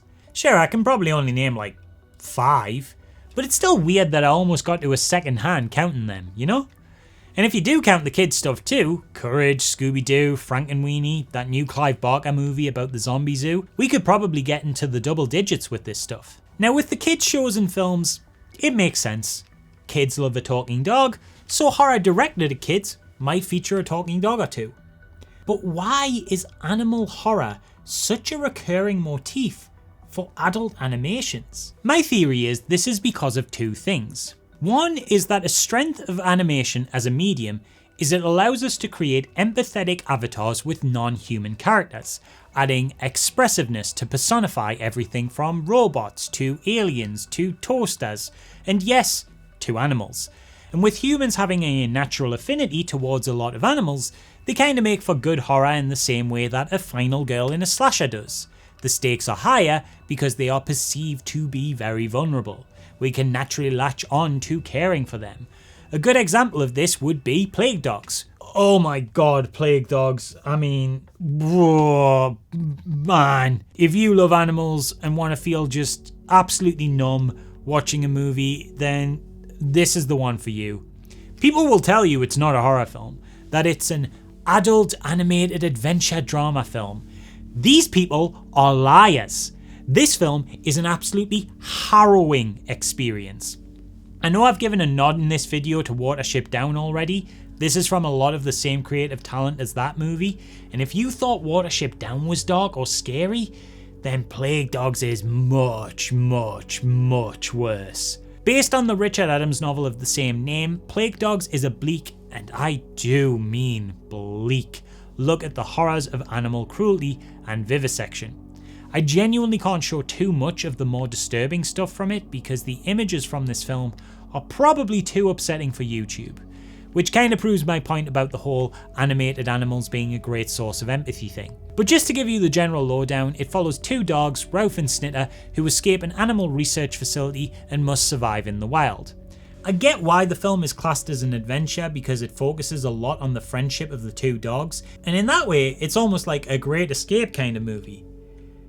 But at the same time, one of the interesting things about horror is it's subjective and relative, right? And the fact that we're seeing these scenarios, hunters, lab experiments, emaciation, and all that awfulness from the perspective of the animals allows us to sit in a position of empathy with them where we experience these things as horror. The lab is terrifying. Look at this visual of all the lab gloves and cages looming over Ralph and Snitter here. This world from their perspective looks alien. The gloves feeling like black tentacles creeping into the frame. And this is one of the nicer visuals. It's not gore for gore's sake, but that doesn't change the fact that there are images in this film that will stick with you in a way that only horror can. The second reason I think there's a common thread of animals featured in adult animated horror is, once again, that thing that I keep saying animation does well, which is juxtaposition. Animals are cute, horror is not. The contrast between the two creates a stronger sense of horror. That's certainly what the film The Unicorn Wars and shows like Happy Tree Friends and Mr. Pickles are going for. They all lean into elements of horror and its subgenre of splatter to create absurdist comedy from the drastic contrast between their visuals and their narrative content. Once again, these are works that YouTube will tell me off for if I show too much of them, because man, they are graphic. Like, really hilariously over the top levels of graphic. If you're unfamiliar with any of these and are looking at the visuals of them on screen right now and thinking, they look harmless or cute, that's kind of the whole bit, as the comedy comes from seeing the crude contrast of these cute little critters harmlessly playing in one scene, only to suffer some hideously violent fate filled with detailed on-screen cartoon viscera in the next, or seeing this cute little kid hang out with his border collie who loves pickles, only to reveal that this silly little dog is actually Satan incarnate and regularly wanders off to murder and mutilate anyone he can get a hold of. Or seeing these brightly coloured little teddy bears experience the violent horrors of military combat. The animation in these shows and films enhances both the horror and the comedy by being able to accentuate both aspects at once, being both exceptionally violent and exceptionally cute, in a way that goes beyond the limitations of the real world. That's not to say that this kind of exaggerated violence can only be played for laughs in this medium, however. The film Felidae, for example, uses similar levels of unfathomable grotesquerie, but with just a change of tone, a darker colour palette and animation style, the graphic qualities are played completely straight and feel legitimately horrific. Felidae is a psychological horror film about anthropomorphic cats. I know that sounds crazy, but well, that's what it is. It's a wild time. This cat called Francis moves into a new neighbourhood and then finds a bunch of cat bodies. Turns out there's a cat serial killer going around killing cats in hideous ways. There's also a cult of cats who perform ritualistic suicide. There's a secret history uncovered of failed cat medical experiments. There's nightmare sequences featuring piles of cat bodies, and also the founder of the modern science of genetics, Gregor Mendel.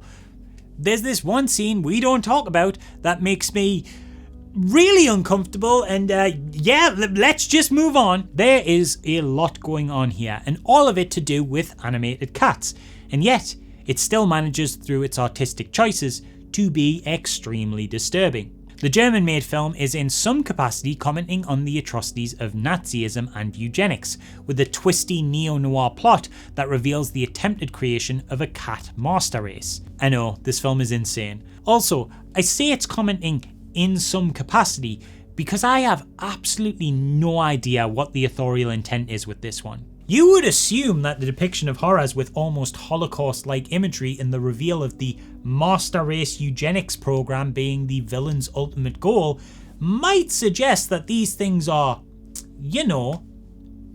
bad. And that's certainly the reading I took away from this thing on first viewing, but it turns out The guy who wrote the book series it's based on, as well as co-wrote the script of the film, later revealed himself to be super far right. He also wrote a book called Germany Gone Mad, the crazy cult around women, homosexuals and immigrants, and he has been charged multiple times for inciting hatred, with punishments including both a fine and, later on, when he still couldn't stop inciting hatred, a 9-month prison sentence. Man just loves to hate, it seems. So God only knows what the intended meaning this guy had for this thing was. But that said, as much as this fella seems to suck, he is not the many other creatives behind this film whose work should still be celebrated on its own terms. He is not the animators, he is not the director, he is not the work. And him being a weirdo doesn't take away from the exceptional craft of legitimately nightmarish horror on display throughout this thing that I'd be remiss not to spotlight. The animation is as expressive as it is dark. I've heard it described as being like the realization of an R-rated Don Bluth movie, and that is right on the money. It uses that kind of traditional frame-by-frame hand-drawn style in a way that is genuinely bold and risk-taking, and I think that's worth highlighting still. Now, the last animal horror movie I want to highlight in this section, though there will be more, they're just more relevant to other segments, is Bird Boy: The Forgotten Children, a coming-of-age Spanish horror film that I just think is absolutely beautiful. Adapted from the comic Psiconautas, Bird Boy is this surreal journey through a post-apocalyptic world of anthropomorphic animals that handles themes like addiction, innocence, Christian fundamentalism, euthanasia, grief, and finding love in a loveless world, all of which are explored through the lens of horror.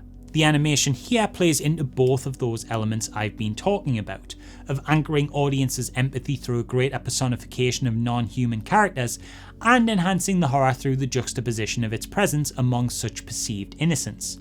Not only are our protagonists cute little critters, they're also children. Children being forced to grow up too quickly in a world that demands it of them. The illustrative reality of Bird Boy is a complexly stunning and colourful self-contradiction, capable of both expansive beauty and oppressive cruelty.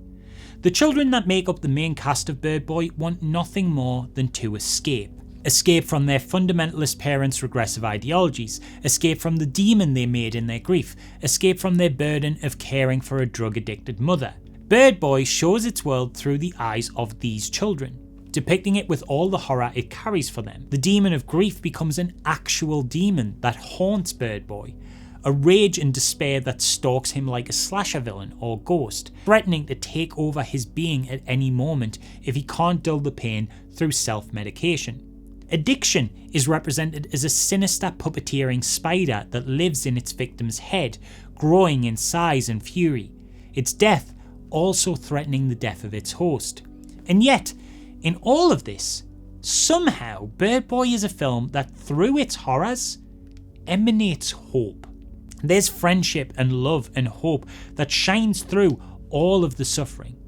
The film's tagline is, "There is light and beauty even in the darkest of worlds." And that, to me, is the entire genre appeal in a nutshell. I love hopeful horror. I love it when horror puts its characters through the ringer so they can come out the other end stronger. I love horror that lets you deal with things you didn't even know you were dealing with. Horror unto itself is a genre that subjects us to the dark and trains us to be less afraid of it. Bird Boy is a film that illustrates the power of that beautifully. Its animated protagonists experience suffering and terror, but only so that in the end both they and the audience can find a hope they never knew was there amongst all of the inhumanity. Now, when it comes to animal horror mentioned so far, these are just the more conventional digital and traditionally animated efforts in this world. But animation is a broad spectrum, and there's a good deal more of this stuff, and many other interesting animated horrors worth looking at, to be found in so many different styles of animation. Which brings us to...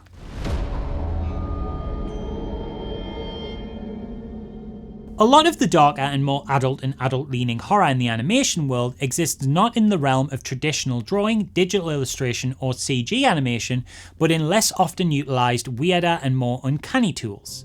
claymation, mixed media projects, and stop motion have all been utilised to create disturbing images and tales of terror, and perhaps due to some elusive quality in these crafts that seems to pre-bake in an innate visual strangeness and unfamiliarity, often to great effect. There's a jarring quality to a lot of more unconventional animation techniques that horror artists have really learned to latch onto. I think probably because we're not so often used to seeing a lot of these animation styles, that the unusual quality they have can be fine crafted into a tool that scratches the caveman part of the brain to make it think, something not right, this make me feel weird, that really enhances the horror. I'll always remember when I first stumbled upon this infamous clip that's equal parts beautiful and unsettling from the more teen-focused claymation movie, The Adventures of Mark Twain. There's this section in the movie in which the protagonist's children, adventuring through a magical elevator that can take them into the worlds of Mark Twain's writing, get off on a floor that feels very different from a lot of the rest of the movie. And it's there they meet this lovely chap. Satan. Though not explicitly threatening or dangerous, there's an unshakable creepiness to this whole thing. Obviously the design of this fella with the theatre masks are a little disconcerting, but the clay element being used here to bring it to life is playing a huge part in creating the horror. The way Mr. Satan here's face contorts and twists into shapes and expressions on its own, but there's a clear visual of the clay being morphed and pulled into every form with every frame. It's just very cool and weird and strange in this uneasy manner that, along with the sound design, voice performance and subject matter, exacerbate the sense of dread that permeates the whole segment. Not all claymation is unnerving, of course, but there is something to this art form that seems to make it naturally primed for discomfort. There's a horror short film called Playing God that even taps into this raw element the medium has, by making the entire focus of its horror purely come from the very nature of claymation itself. It depicts the moulding and shaping of clay characters at will as a kind of torturous endeavour for them, crushing nails into ribs, stretching and contorting the skin of screaming living things that were never meant to live to begin with. The entire plot revolves solely around the relationship between a sculptor and his clay puppets, and yet the way it depicts this relationship is like some kind of existential nightmare, thrusting these works of art into the role of the sympathetic victims of an uncaring and omnipotent cruelty. Stop motion seems to have a similarly raw effect on horror. Even in its early days, it was used as a visual effects technique often employed to bring a little terror to the proceedings, achieving things like poltergeisty activities in 1907's Haunted Hotel, and bringing monstrous dinosaurs to life in the likes of 1925's The Lost World. As the medium evolved and artists like Ray Harryhausen mastered the craft in new and interesting ways, we'd see its legacy as a tool for creating monstrous horror cemented through his giant tentacled sea monsters, huge roaming beasts, living skeletons, flying creatures, myths brought to life, and creepy alien invaders. Naturally, it only makes sense then that an animation technique so tied into cinematic history as being one of the go-to crafts to add a little bit of horror spice, that we'd eventually see the medium morph into full-on horror works. In 1991, animator and director Paul Berryman even managed to get an Oscar nomination for his little slice of animated horror with his adaptation of The Sandman legend. In this short, the Sandman is depicted as this crookedy, harpy-esque being that sneaks into children's bedrooms at nights and steals their eyeballs to feed his young with them. It's a hell of a film that fully embraces the strengths of stop motion to exacerbate its creep factor. The environments and puppets are handcrafted to be overly stylized with sharp angular features, like pointed noses and twisty, jagged stares in bedrooms. The deep, rich blues and expressive movement all build to a genuinely horrifying revelation. In only 9 minutes of runtime, this film manages to craft an atmosphere, build tension, and deliver an impactful closing shock, all through the strength of its exceptional animation. The stop motion world is where we also get some more of that lovely animal horror I talked about in my previous segment. The Cat with Hands is a short film that combines live action with stop motion to a hauntingly disturbing effect, telling the surreal nightmare story of, well, a cat with hands. Human hands. Though only 4 minutes long, it uses its short runtime to deftly wield stop motion into some of the most uncanny and unsettling imagery in a horror short, crafting a tale of some thing that wants to be human, and the unnatural steps it takes to achieve its goal. The Netflix anthology film The House also uses stop-motion horror with chilling effect.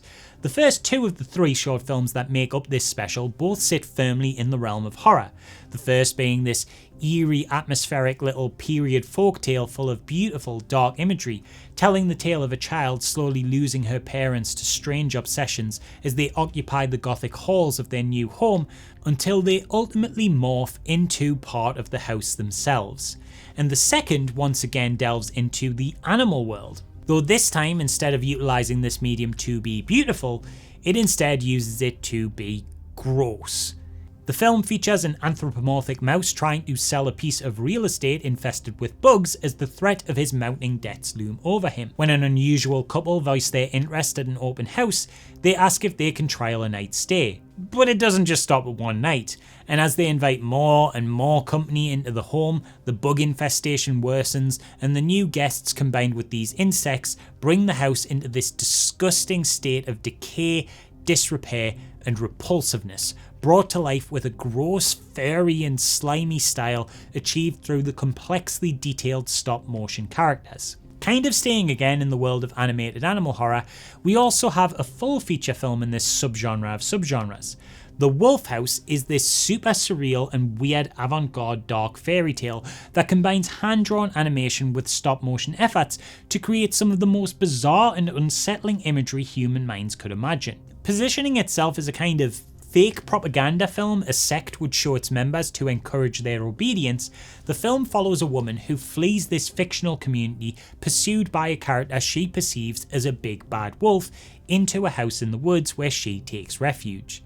There, she forms a family with two little pigs who turn into children, and though the wolf tries to persuade her to come back to the colony, she refuses and finds happiness here. The happiness doesn't last, however, and over time she starts to long for the safety of her commune. As food starts to dwindle and the children begin to turn on her, she even prays to return to it, seeing the wolf as a protector all along, and the world outside of the community she fled now contorting into something dangerous and terrifying. It's one of those films where the narrative isn't necessarily immediately clear due to its surreal, dreamlike delivery. However, it makes up for a lack of conventional storytelling with its nightmarish imagery, prioritising evoking a feeling of dread, claustrophobia and terror over crafting any kind of conventional presentation. This is a film that once again uses the mediums of its creation to craft something that doesn't work in any other storytelling format, leaning into the weird uncanniness that only this strange marriage of stop motion and drawing can achieve. In doing so, it creates a film that constantly feels like it's kind of threatening you. There's a pervasive feeling of being watched, of being gaslit, the confusing and creepy imagery only enhancing the prevalent sensation of menace that seems targeted at its viewer. Though ultimately the resolution of the film sees the wolf as a saviour, it doesn't feel like a happy conclusion so much as a warning to its viewer. One that says, you must trust the big bad wolf. The big bad wolf loves you. The big bad wolf won't let you down. The outside world is cruel and will hurt you. The wolf will protect you. Embrace the wolf. Rely on the wolf. Love the wolf. It's a film that feels like the ending of the novel 1984 by George Orwell, presenting a newfound happiness in a sinister light. The narrative on the surface says its characters are content now, saved even, but the subtext screams the exact opposite. The film is a story that says love your abuser, love your oppressor, as told through the lies of the same person doing the abusing and oppressing. It's a surreal animation perfectly capturing the contrasting emotions of the victims of this kind of brainwashing, presenting itself with constantly shifting and contradictory imagery. Like the wolf's victim cannot perceive reality for what it is through all of his manipulations, constantly twisting the way she sees the world, tricking her into believing that her joy is really her horror and that her horror is really her joy. It's a phenomenal pairing of theme and craft. Sticking on the big bad wolf theming, one of my favourite shorts I've ever seen in the medium is director Tomoki Misato's My Little Goat, though should probably give a heads up, Big warning on this one, as it handles the very dark subject matter of child abuse, including the kind I'm not sure I can even mention on YouTube without potentially causing this video problems, though I'm sure from that explanation you can get what I mean. I know I keep talking about the strengths of juxtaposition and animation in this video and how it can enhance horror to the point I probably sound like a broken record, but this might be one of the most effective demonstrations of that. The film begins strong with this contrast from the get-go, with the image of a mother goat cutting open a wolf to remove her partially digested children from its stomach. The way that the puppets of the goats have been created, the only way to describe it really is adorable. These are some of the cutest little characters ever crafted. They wouldn't seem out of place if they were collectible little figurines for young children sandwiched in stores between the likes of Hello Kitty and Sylvanian family toys. Obviously, this makes it all the more horrifying that many of them, while alive, are suffering from burns from the wolf's stomach acid. And to make matters worse, one child, the first to be eaten, didn't make it, sending the mother goat into a fit of grief. Fast forward in the film, and we see in her grief that the mother goat has essentially kidnapped a child, a human child in a fluffy goat-like poncho that she is perhaps either confused for her dead child or maybe just refuses to accept isn't him. The kid is, needless to say, not particularly pleased to be taken into a random goat woman's home, but softens upon receiving her gentle, soft and motherly affection. Goat mother has to leave for a bit, but warns the children to lock the door and not answer it as the big bad wolf might come, and leaves all the goats and their new human companion at home. The young boy immediately tries to leave, since he's literally being kidnapped, to which the other goat children, terrified of the wolf, are like, "What the hell are you doing, dude?" And this causes a slight scuffle and further examination of the child. The goat siblings begin to question the sudden appearance of their dead brother and why he doesn't have any burns. In the confusion, the child tries to escape again, but knocks a mirror showing one of the children her own disfigured face and body, which terrifies her. Then, in a moment that shows how tender and beautiful the genre of horror is capable of being in the hands of the right storyteller, the little boy comforts the young burned goat girl by taking off his woolly poncho and giving it to her, essentially giving her a new body of fluffy fur. And honestly, mate, it is such a lush moment. It never fails to make me well up.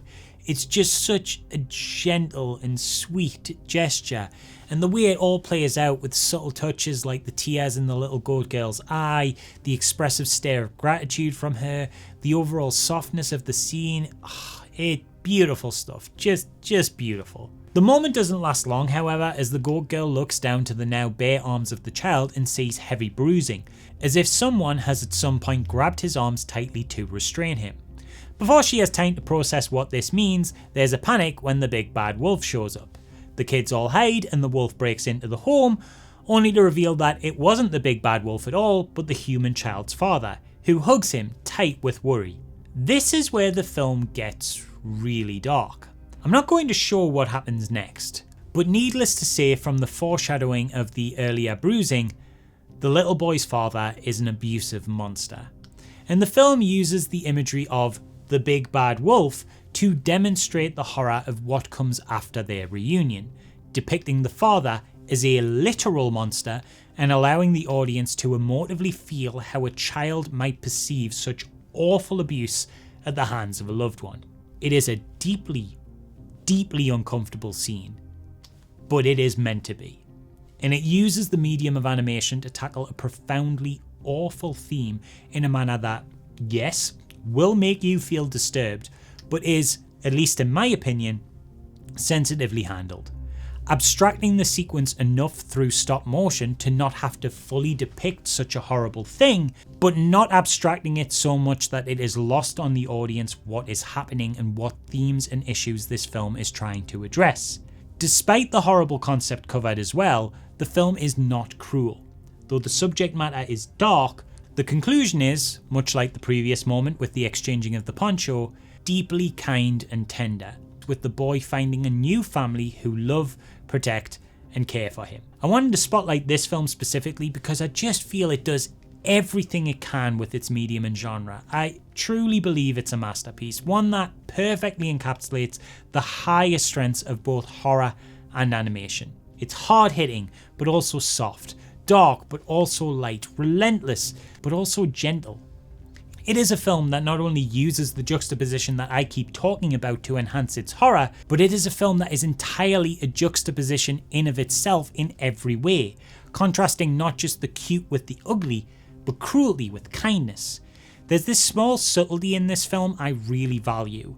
When we first see the young boy be hugged by the mother goat, he stiffens and resists at first, but feeling the genuine warmth of her affection, he softens.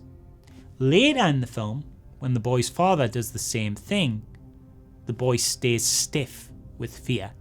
It's a tiny, tiny touch, but this contrast is the film. This dance between love and violence, and how they both differently affect a child on the receiving end of either. Its narrative is the perfect extension of its visual style.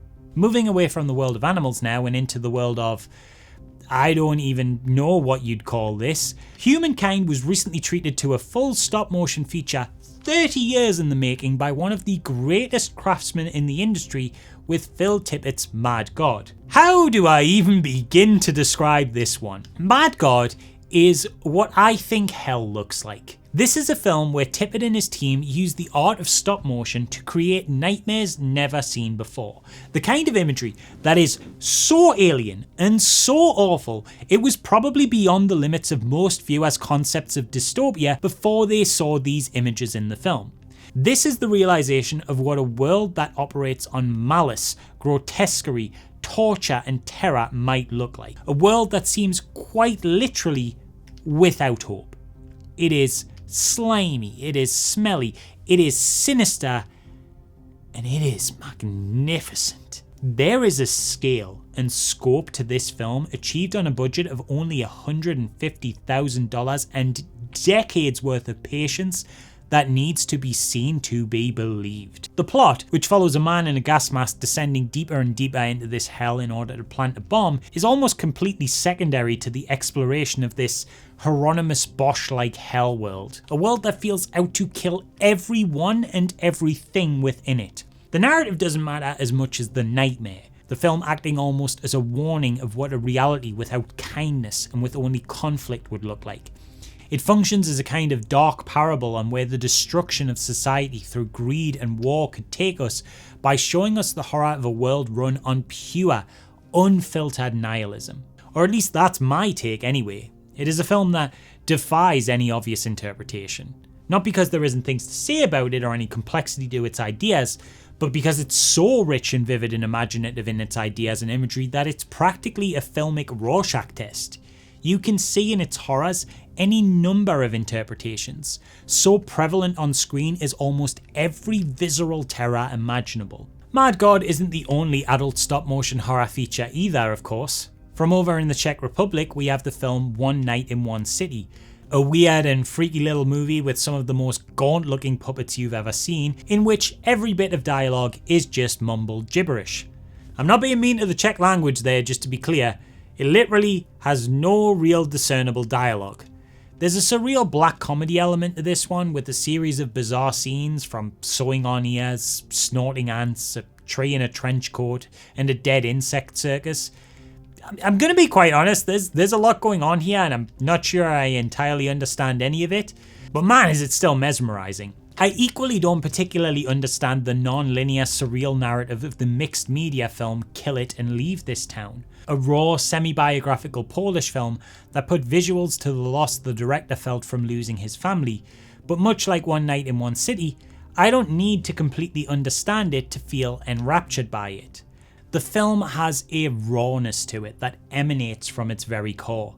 Hand-drawn in this rough art style on random papers, as if some random assortment of miscellaneous notepads was all that was within reach to act as a container when director Mariusz Wilczynski needed to pour out his grief.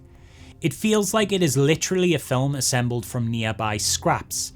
Scratchy scribbles over lined paper of different shades mixes with the slide-ins of papercraft models, depth is created by stacking the papers, and even some custom made neon signs are implemented in all of this scenery of stationery. All of these unusual elements combine to create a film with one of the most uniquely strange aesthetics you'll ever see, but it's an artistic style that complements the raw ugliness of the sadness Marius is addressing. Kill It and Leave This Town is clearly a deeply personal film, flitting between his avatar's protagonist's losses and his childhood in communist Poland in a manner that sees his memories morph into nightmares. There is no shortage of unsettling imagery here. What it's all about, I can't be certain, but because of the animation, I can still feel the nihilism, I can still feel the horror, I can still feel the pain through it all. The mixed media, of course, assists in this effect, and is another great way for animation to enhance its horror through juxtaposition. Instead of contrasting tones, you contrast styles and crafts, and the unusual pairings of things that don't traditionally go together create that horrific effect. Honestly, one of the best examples of this was one you'll all remember. Assuming you're one of these folks who lived on the internet in your childhood as much as I did, and frankly, considering how far you are now into a video essay on animated horror films to be hearing this, I'm guessing that's a safe bet. Do you all remember that webcomic Bongchon Dong Ghost? Or Scary Korean webcomic as it was casually known? Talk about an effective use of mixing media forms to create terror. The whole thing was a simple scrolling ghost story, featuring a student encountering a terrifying woman in the road on the way home from studying. What makes the comic so effectively scary to those who haven't seen it is that the story will draw you in slowly with the traditional still imagery of a webcomic format, and then suddenly introduce animation when you least expect it. The comic would even lock you in so you couldn't scroll up and away in fear, if I remember rightly. It was originally built in Flash, so a lot of the current uploads of it don't have the correct functionality since Flash is no longer supported. Some websites like Webtoons have remastered it with new animation, but man, nothing will ever hit like that original. I remember literally not being able to finish this one as a kid on my family's computer. I don't think I've ever closed a browser window quicker. This thing felt cursed. Speaking of being scared of mixed media as a kid, I remember being absolutely terrified of the fusion of stop-motion animation and live-action cinematography in Shinya Tsukamoto's cyberpunk horror masterpiece, Tetsuo the Iron Man. There's a real disturbing quality to how these films move and function through their relentless freneticism and stop-motion abnormalities. I vividly remember first being exposed to this in childhood through a BBC documentary series I was obsessed with called Japanorama, where British TV presenter Jonathan Ross explored various aspects of Japanese culture, and in the first episode they interviewed Tsukamoto and showed some clips from Tetsuo and Tetsuo 2. And I know it sounds absurd, but I just remember being terrified in a way I couldn't explain when they showed this frantic stop motion movement. It just felt so violently abrasive, and I distinctly recall the stop motion sequence of wires and metal taking over the screaming man in Tetsuo 2 appearing on screen being so upsetting to me that I literally got physically sick. It genuinely, this made me ill. I was a fragile child, I'll admit, but there's no denying there's something so abrasive to the quality of how this film incorporates animation that even an adult viewer would be forgiven for being twitchy at its presentation. While we're speaking on the idea of mixing media by incorporating stop motion into live action, I cannot possibly move on from the topic without mentioning what may be the new poster boy in terms of its effectiveness in horror without diving into the 2023 film simply called Stop Motion. This British horror is one of my personal recent favourites. A story of obsession in the pursuit of art, Stop Motion follows Ella, the daughter of a legendary stop motion animator who is assisting her arthritic mother on her final film before she passes in her old age, acting as her mother's hands while she directs Ella. Their relationship is tumultuous to say the least, and all Ella wants to do is create her own film and find her own identity through this medium, something her mother passive-aggressively belittles. When Ella's mother has a stroke and ends up in a coma, Ella decides to finish the film herself.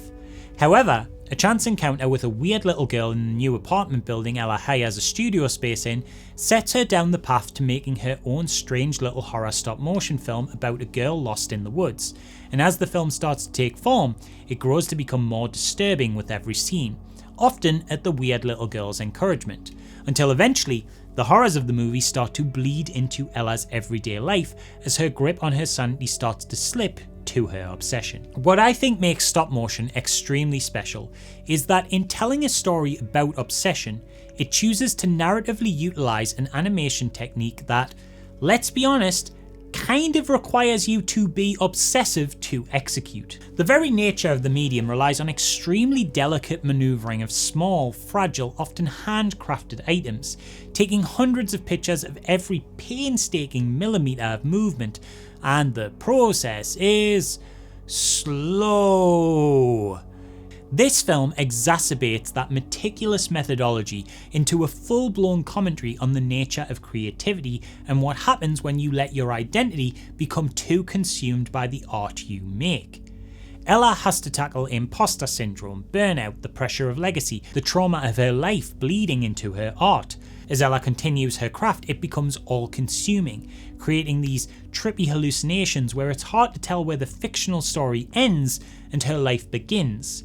As her pursuit of perfection takes her into darker methods of storytelling, the horror she captures on camera drips into her reality. Ella professionally manipulates puppets, but the film asks the question of who even is the puppet? Is she a puppet herself? Just a doll that exists to create the art that demands to be made? Does she have an identity outside of its creation?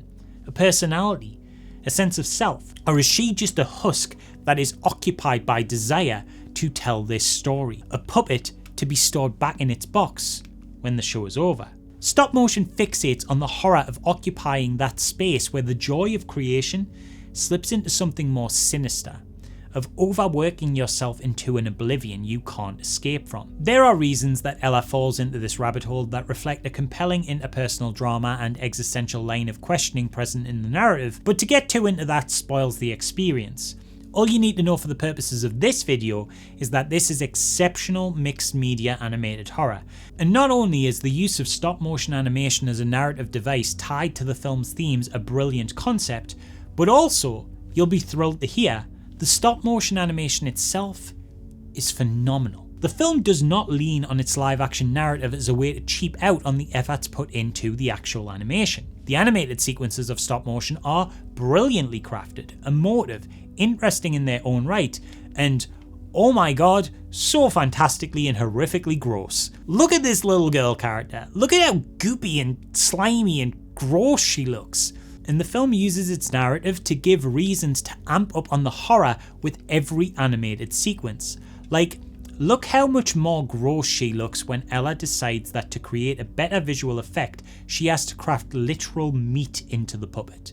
An act which not only adds to the grossness of the aesthetic, but also thematically ties into the idea of Ella being a literal meat puppet, beholding to the string pulls of her mother, her unwelcome child critic, and her work. The animation could stand entirely on its own, it is so effective. Some really intense, creepy, and at times legitimately scary horror scenes lie within these frames. And the oral design on this stuff, oh man, don't even get me started. The audio in these moments is squelchier and more disgusting than any Saw movie. Both elements, animation and live action, work extremely well in the film on their own, being well animated as well as beautifully shot and performed. But when the two merge, the technical craftsmanship on display is next level. Look at the way the weight of this little girl figure actually affects the bedding of reality as it creases under her steps. Amazing stuff, but it's not just a pretty trick, it's fundamentally crucial to the concepts and ideas the film is communicating. It's a literal visual of art carrying a weight and impact on life, and this film is yet another example of the amazing and unique power animation is capable of when it comes to telling stories in the world of horror. So we're done now though, yeah? That's gotta be it, hasn't it? We've covered every conceivable, every possible bit of animated horror. We've covered stuff from all over the world. From over a century of art, we have covered subgenres within subgenres within subgenres. Surely that's it. Surely no one else is doing this stuff. After all, this is such a niche that, yeah, okay, a few titles mentioned might have been from recent years. But come on. There's no substantial amount of this stuff still happening outside of maybe Japan and the handful of horror-themed kids media that will occasionally pop up. Right? My dude, if you're thinking that, are you high? We are on YouTube.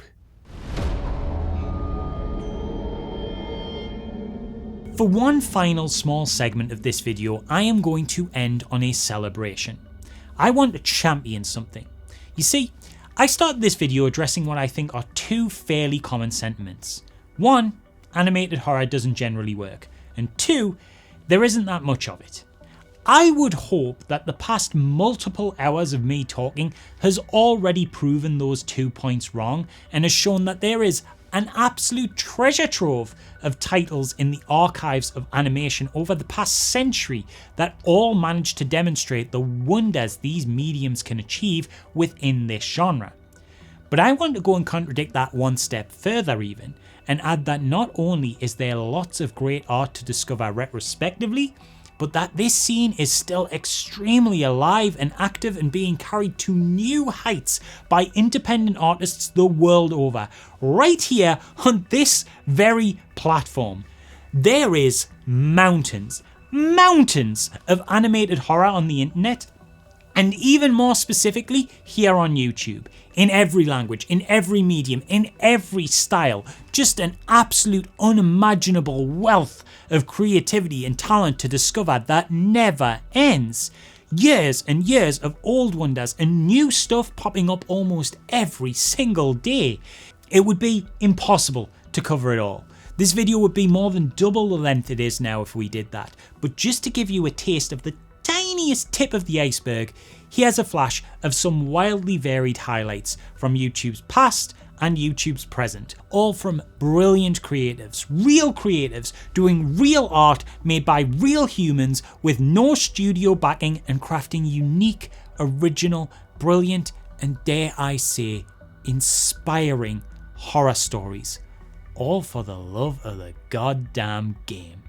The user Stalk Eater uploaded what I consider to be one of the absolute all-timers of most terrifying and disturbing animated horror films with the phenomenally tense and messed up hand-drawn cannibal kidnapper movie Who's Hungry. Liam Funk used Blender to build the charming and expressive horror comedy Occupied. Grumbled Inc. Entertainment is making claymation shorts with a creepy analog horror vibe that makes them feel like lost episodes of a cursed children's show. The channel Don't Walk Home Alone After Dark is building a whole portfolio of beautifully animated horror stories that wouldn't look out of place on a Disney streaming service. Kawaii Bakodo crafts nightmare visuals with a totally unique style. Their film Mother showing just how scary you can make animation even when the runtime you have is only a single minute.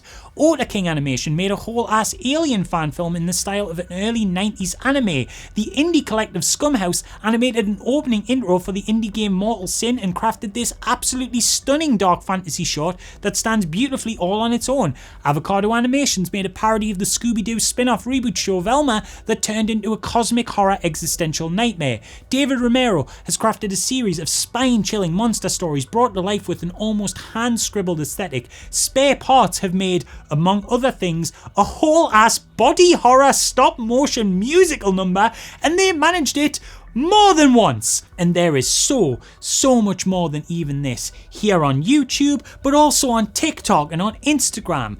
I will try to link as many of these as possible in the description so you can support them, though I worry I might miss some due to YouTube's character limits. So if you see anything that takes your fancy here and I haven't been able to link it, just type the title in the lower credit when you're done with this video and you'll likely be able to find it on this platform.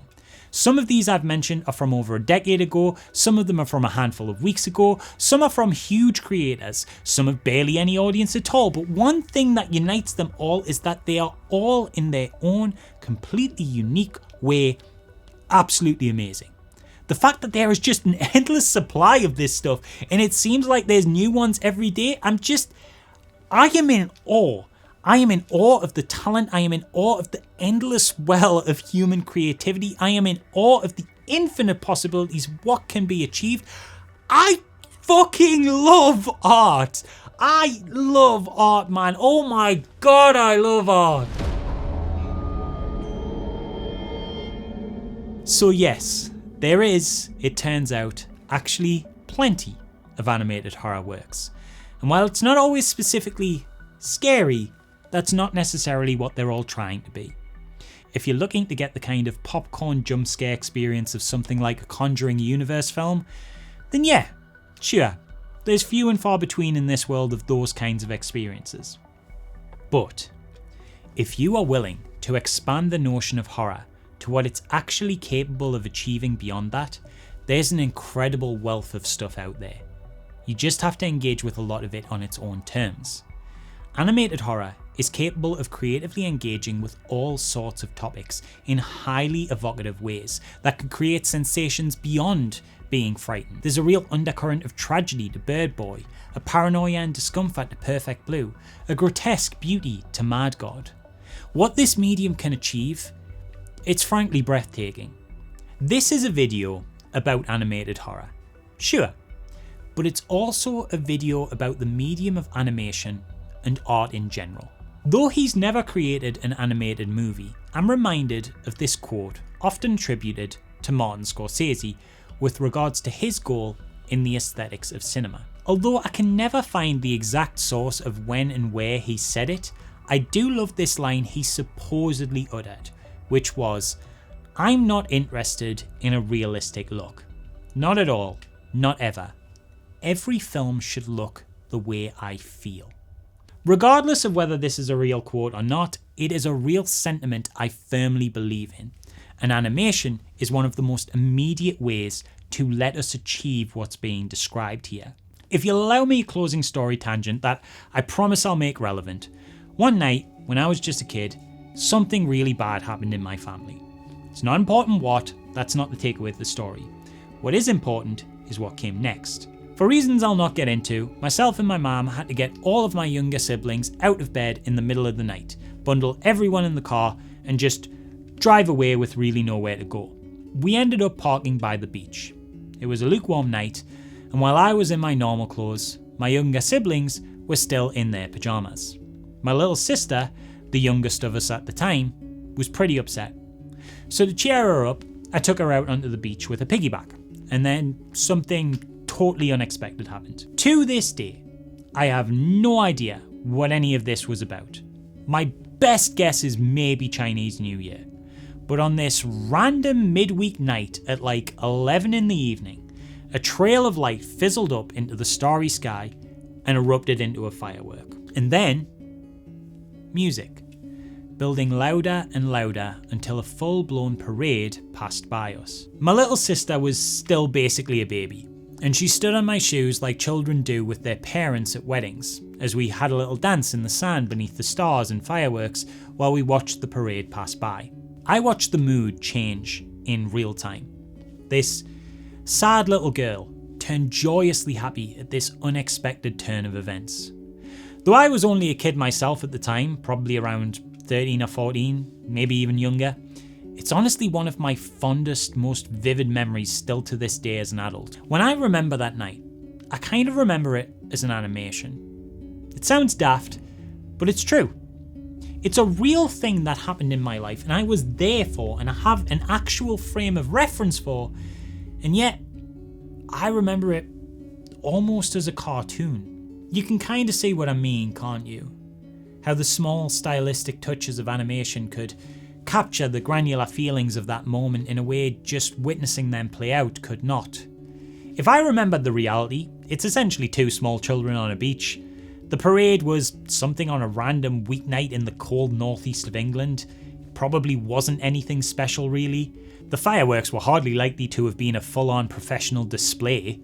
They were maybe just some tiny over-the-counter purchase someone there had bought for something fun to do at the parade. The reality of the moment is probably quite small. My memory is animated because this small moment felt bigger than that reality. When we create a film or TV show with live action, a lot of the time we are trying to tackle the abstract with the literal. We are wrestling with themes and ideas and concepts that don't always have a form, through a medium in which we are limited by the functionality of our forms. The benefit of animation is it lets us talk with those feelings on their level. We speak to the abstract through the language of the abstract. Animation lets us speak that language. It breaks that barrier. There's this animation by Ryan Woodward called Thought of You that's always stuck with me. I remember seeing it and just thinking, holy shit, that's it. That's what loss feels like. This might be what loss looks like. Or this. Or frankly even just this. But this is what it feels like. The memories of someone just washing over you, being pulled into a past that's no longer there, chasing ghosts you're desperate to cling on to, the sensation of someone slipping through your grip like water you can't hold on to, feeling like you can't get up because your limbs sit heavy with the weight of them being gone. To be honest, I don't even think this video is actually about the same type of loss as the one I saw in it that felt so familiar to me, but it doesn't matter. This animation is speaking in the abstract, and some abstract part of me, somewhere in my soul, heard the words and understood the language. And that is what animated horror is capable of. That is what it's doing. That is what it's achieving.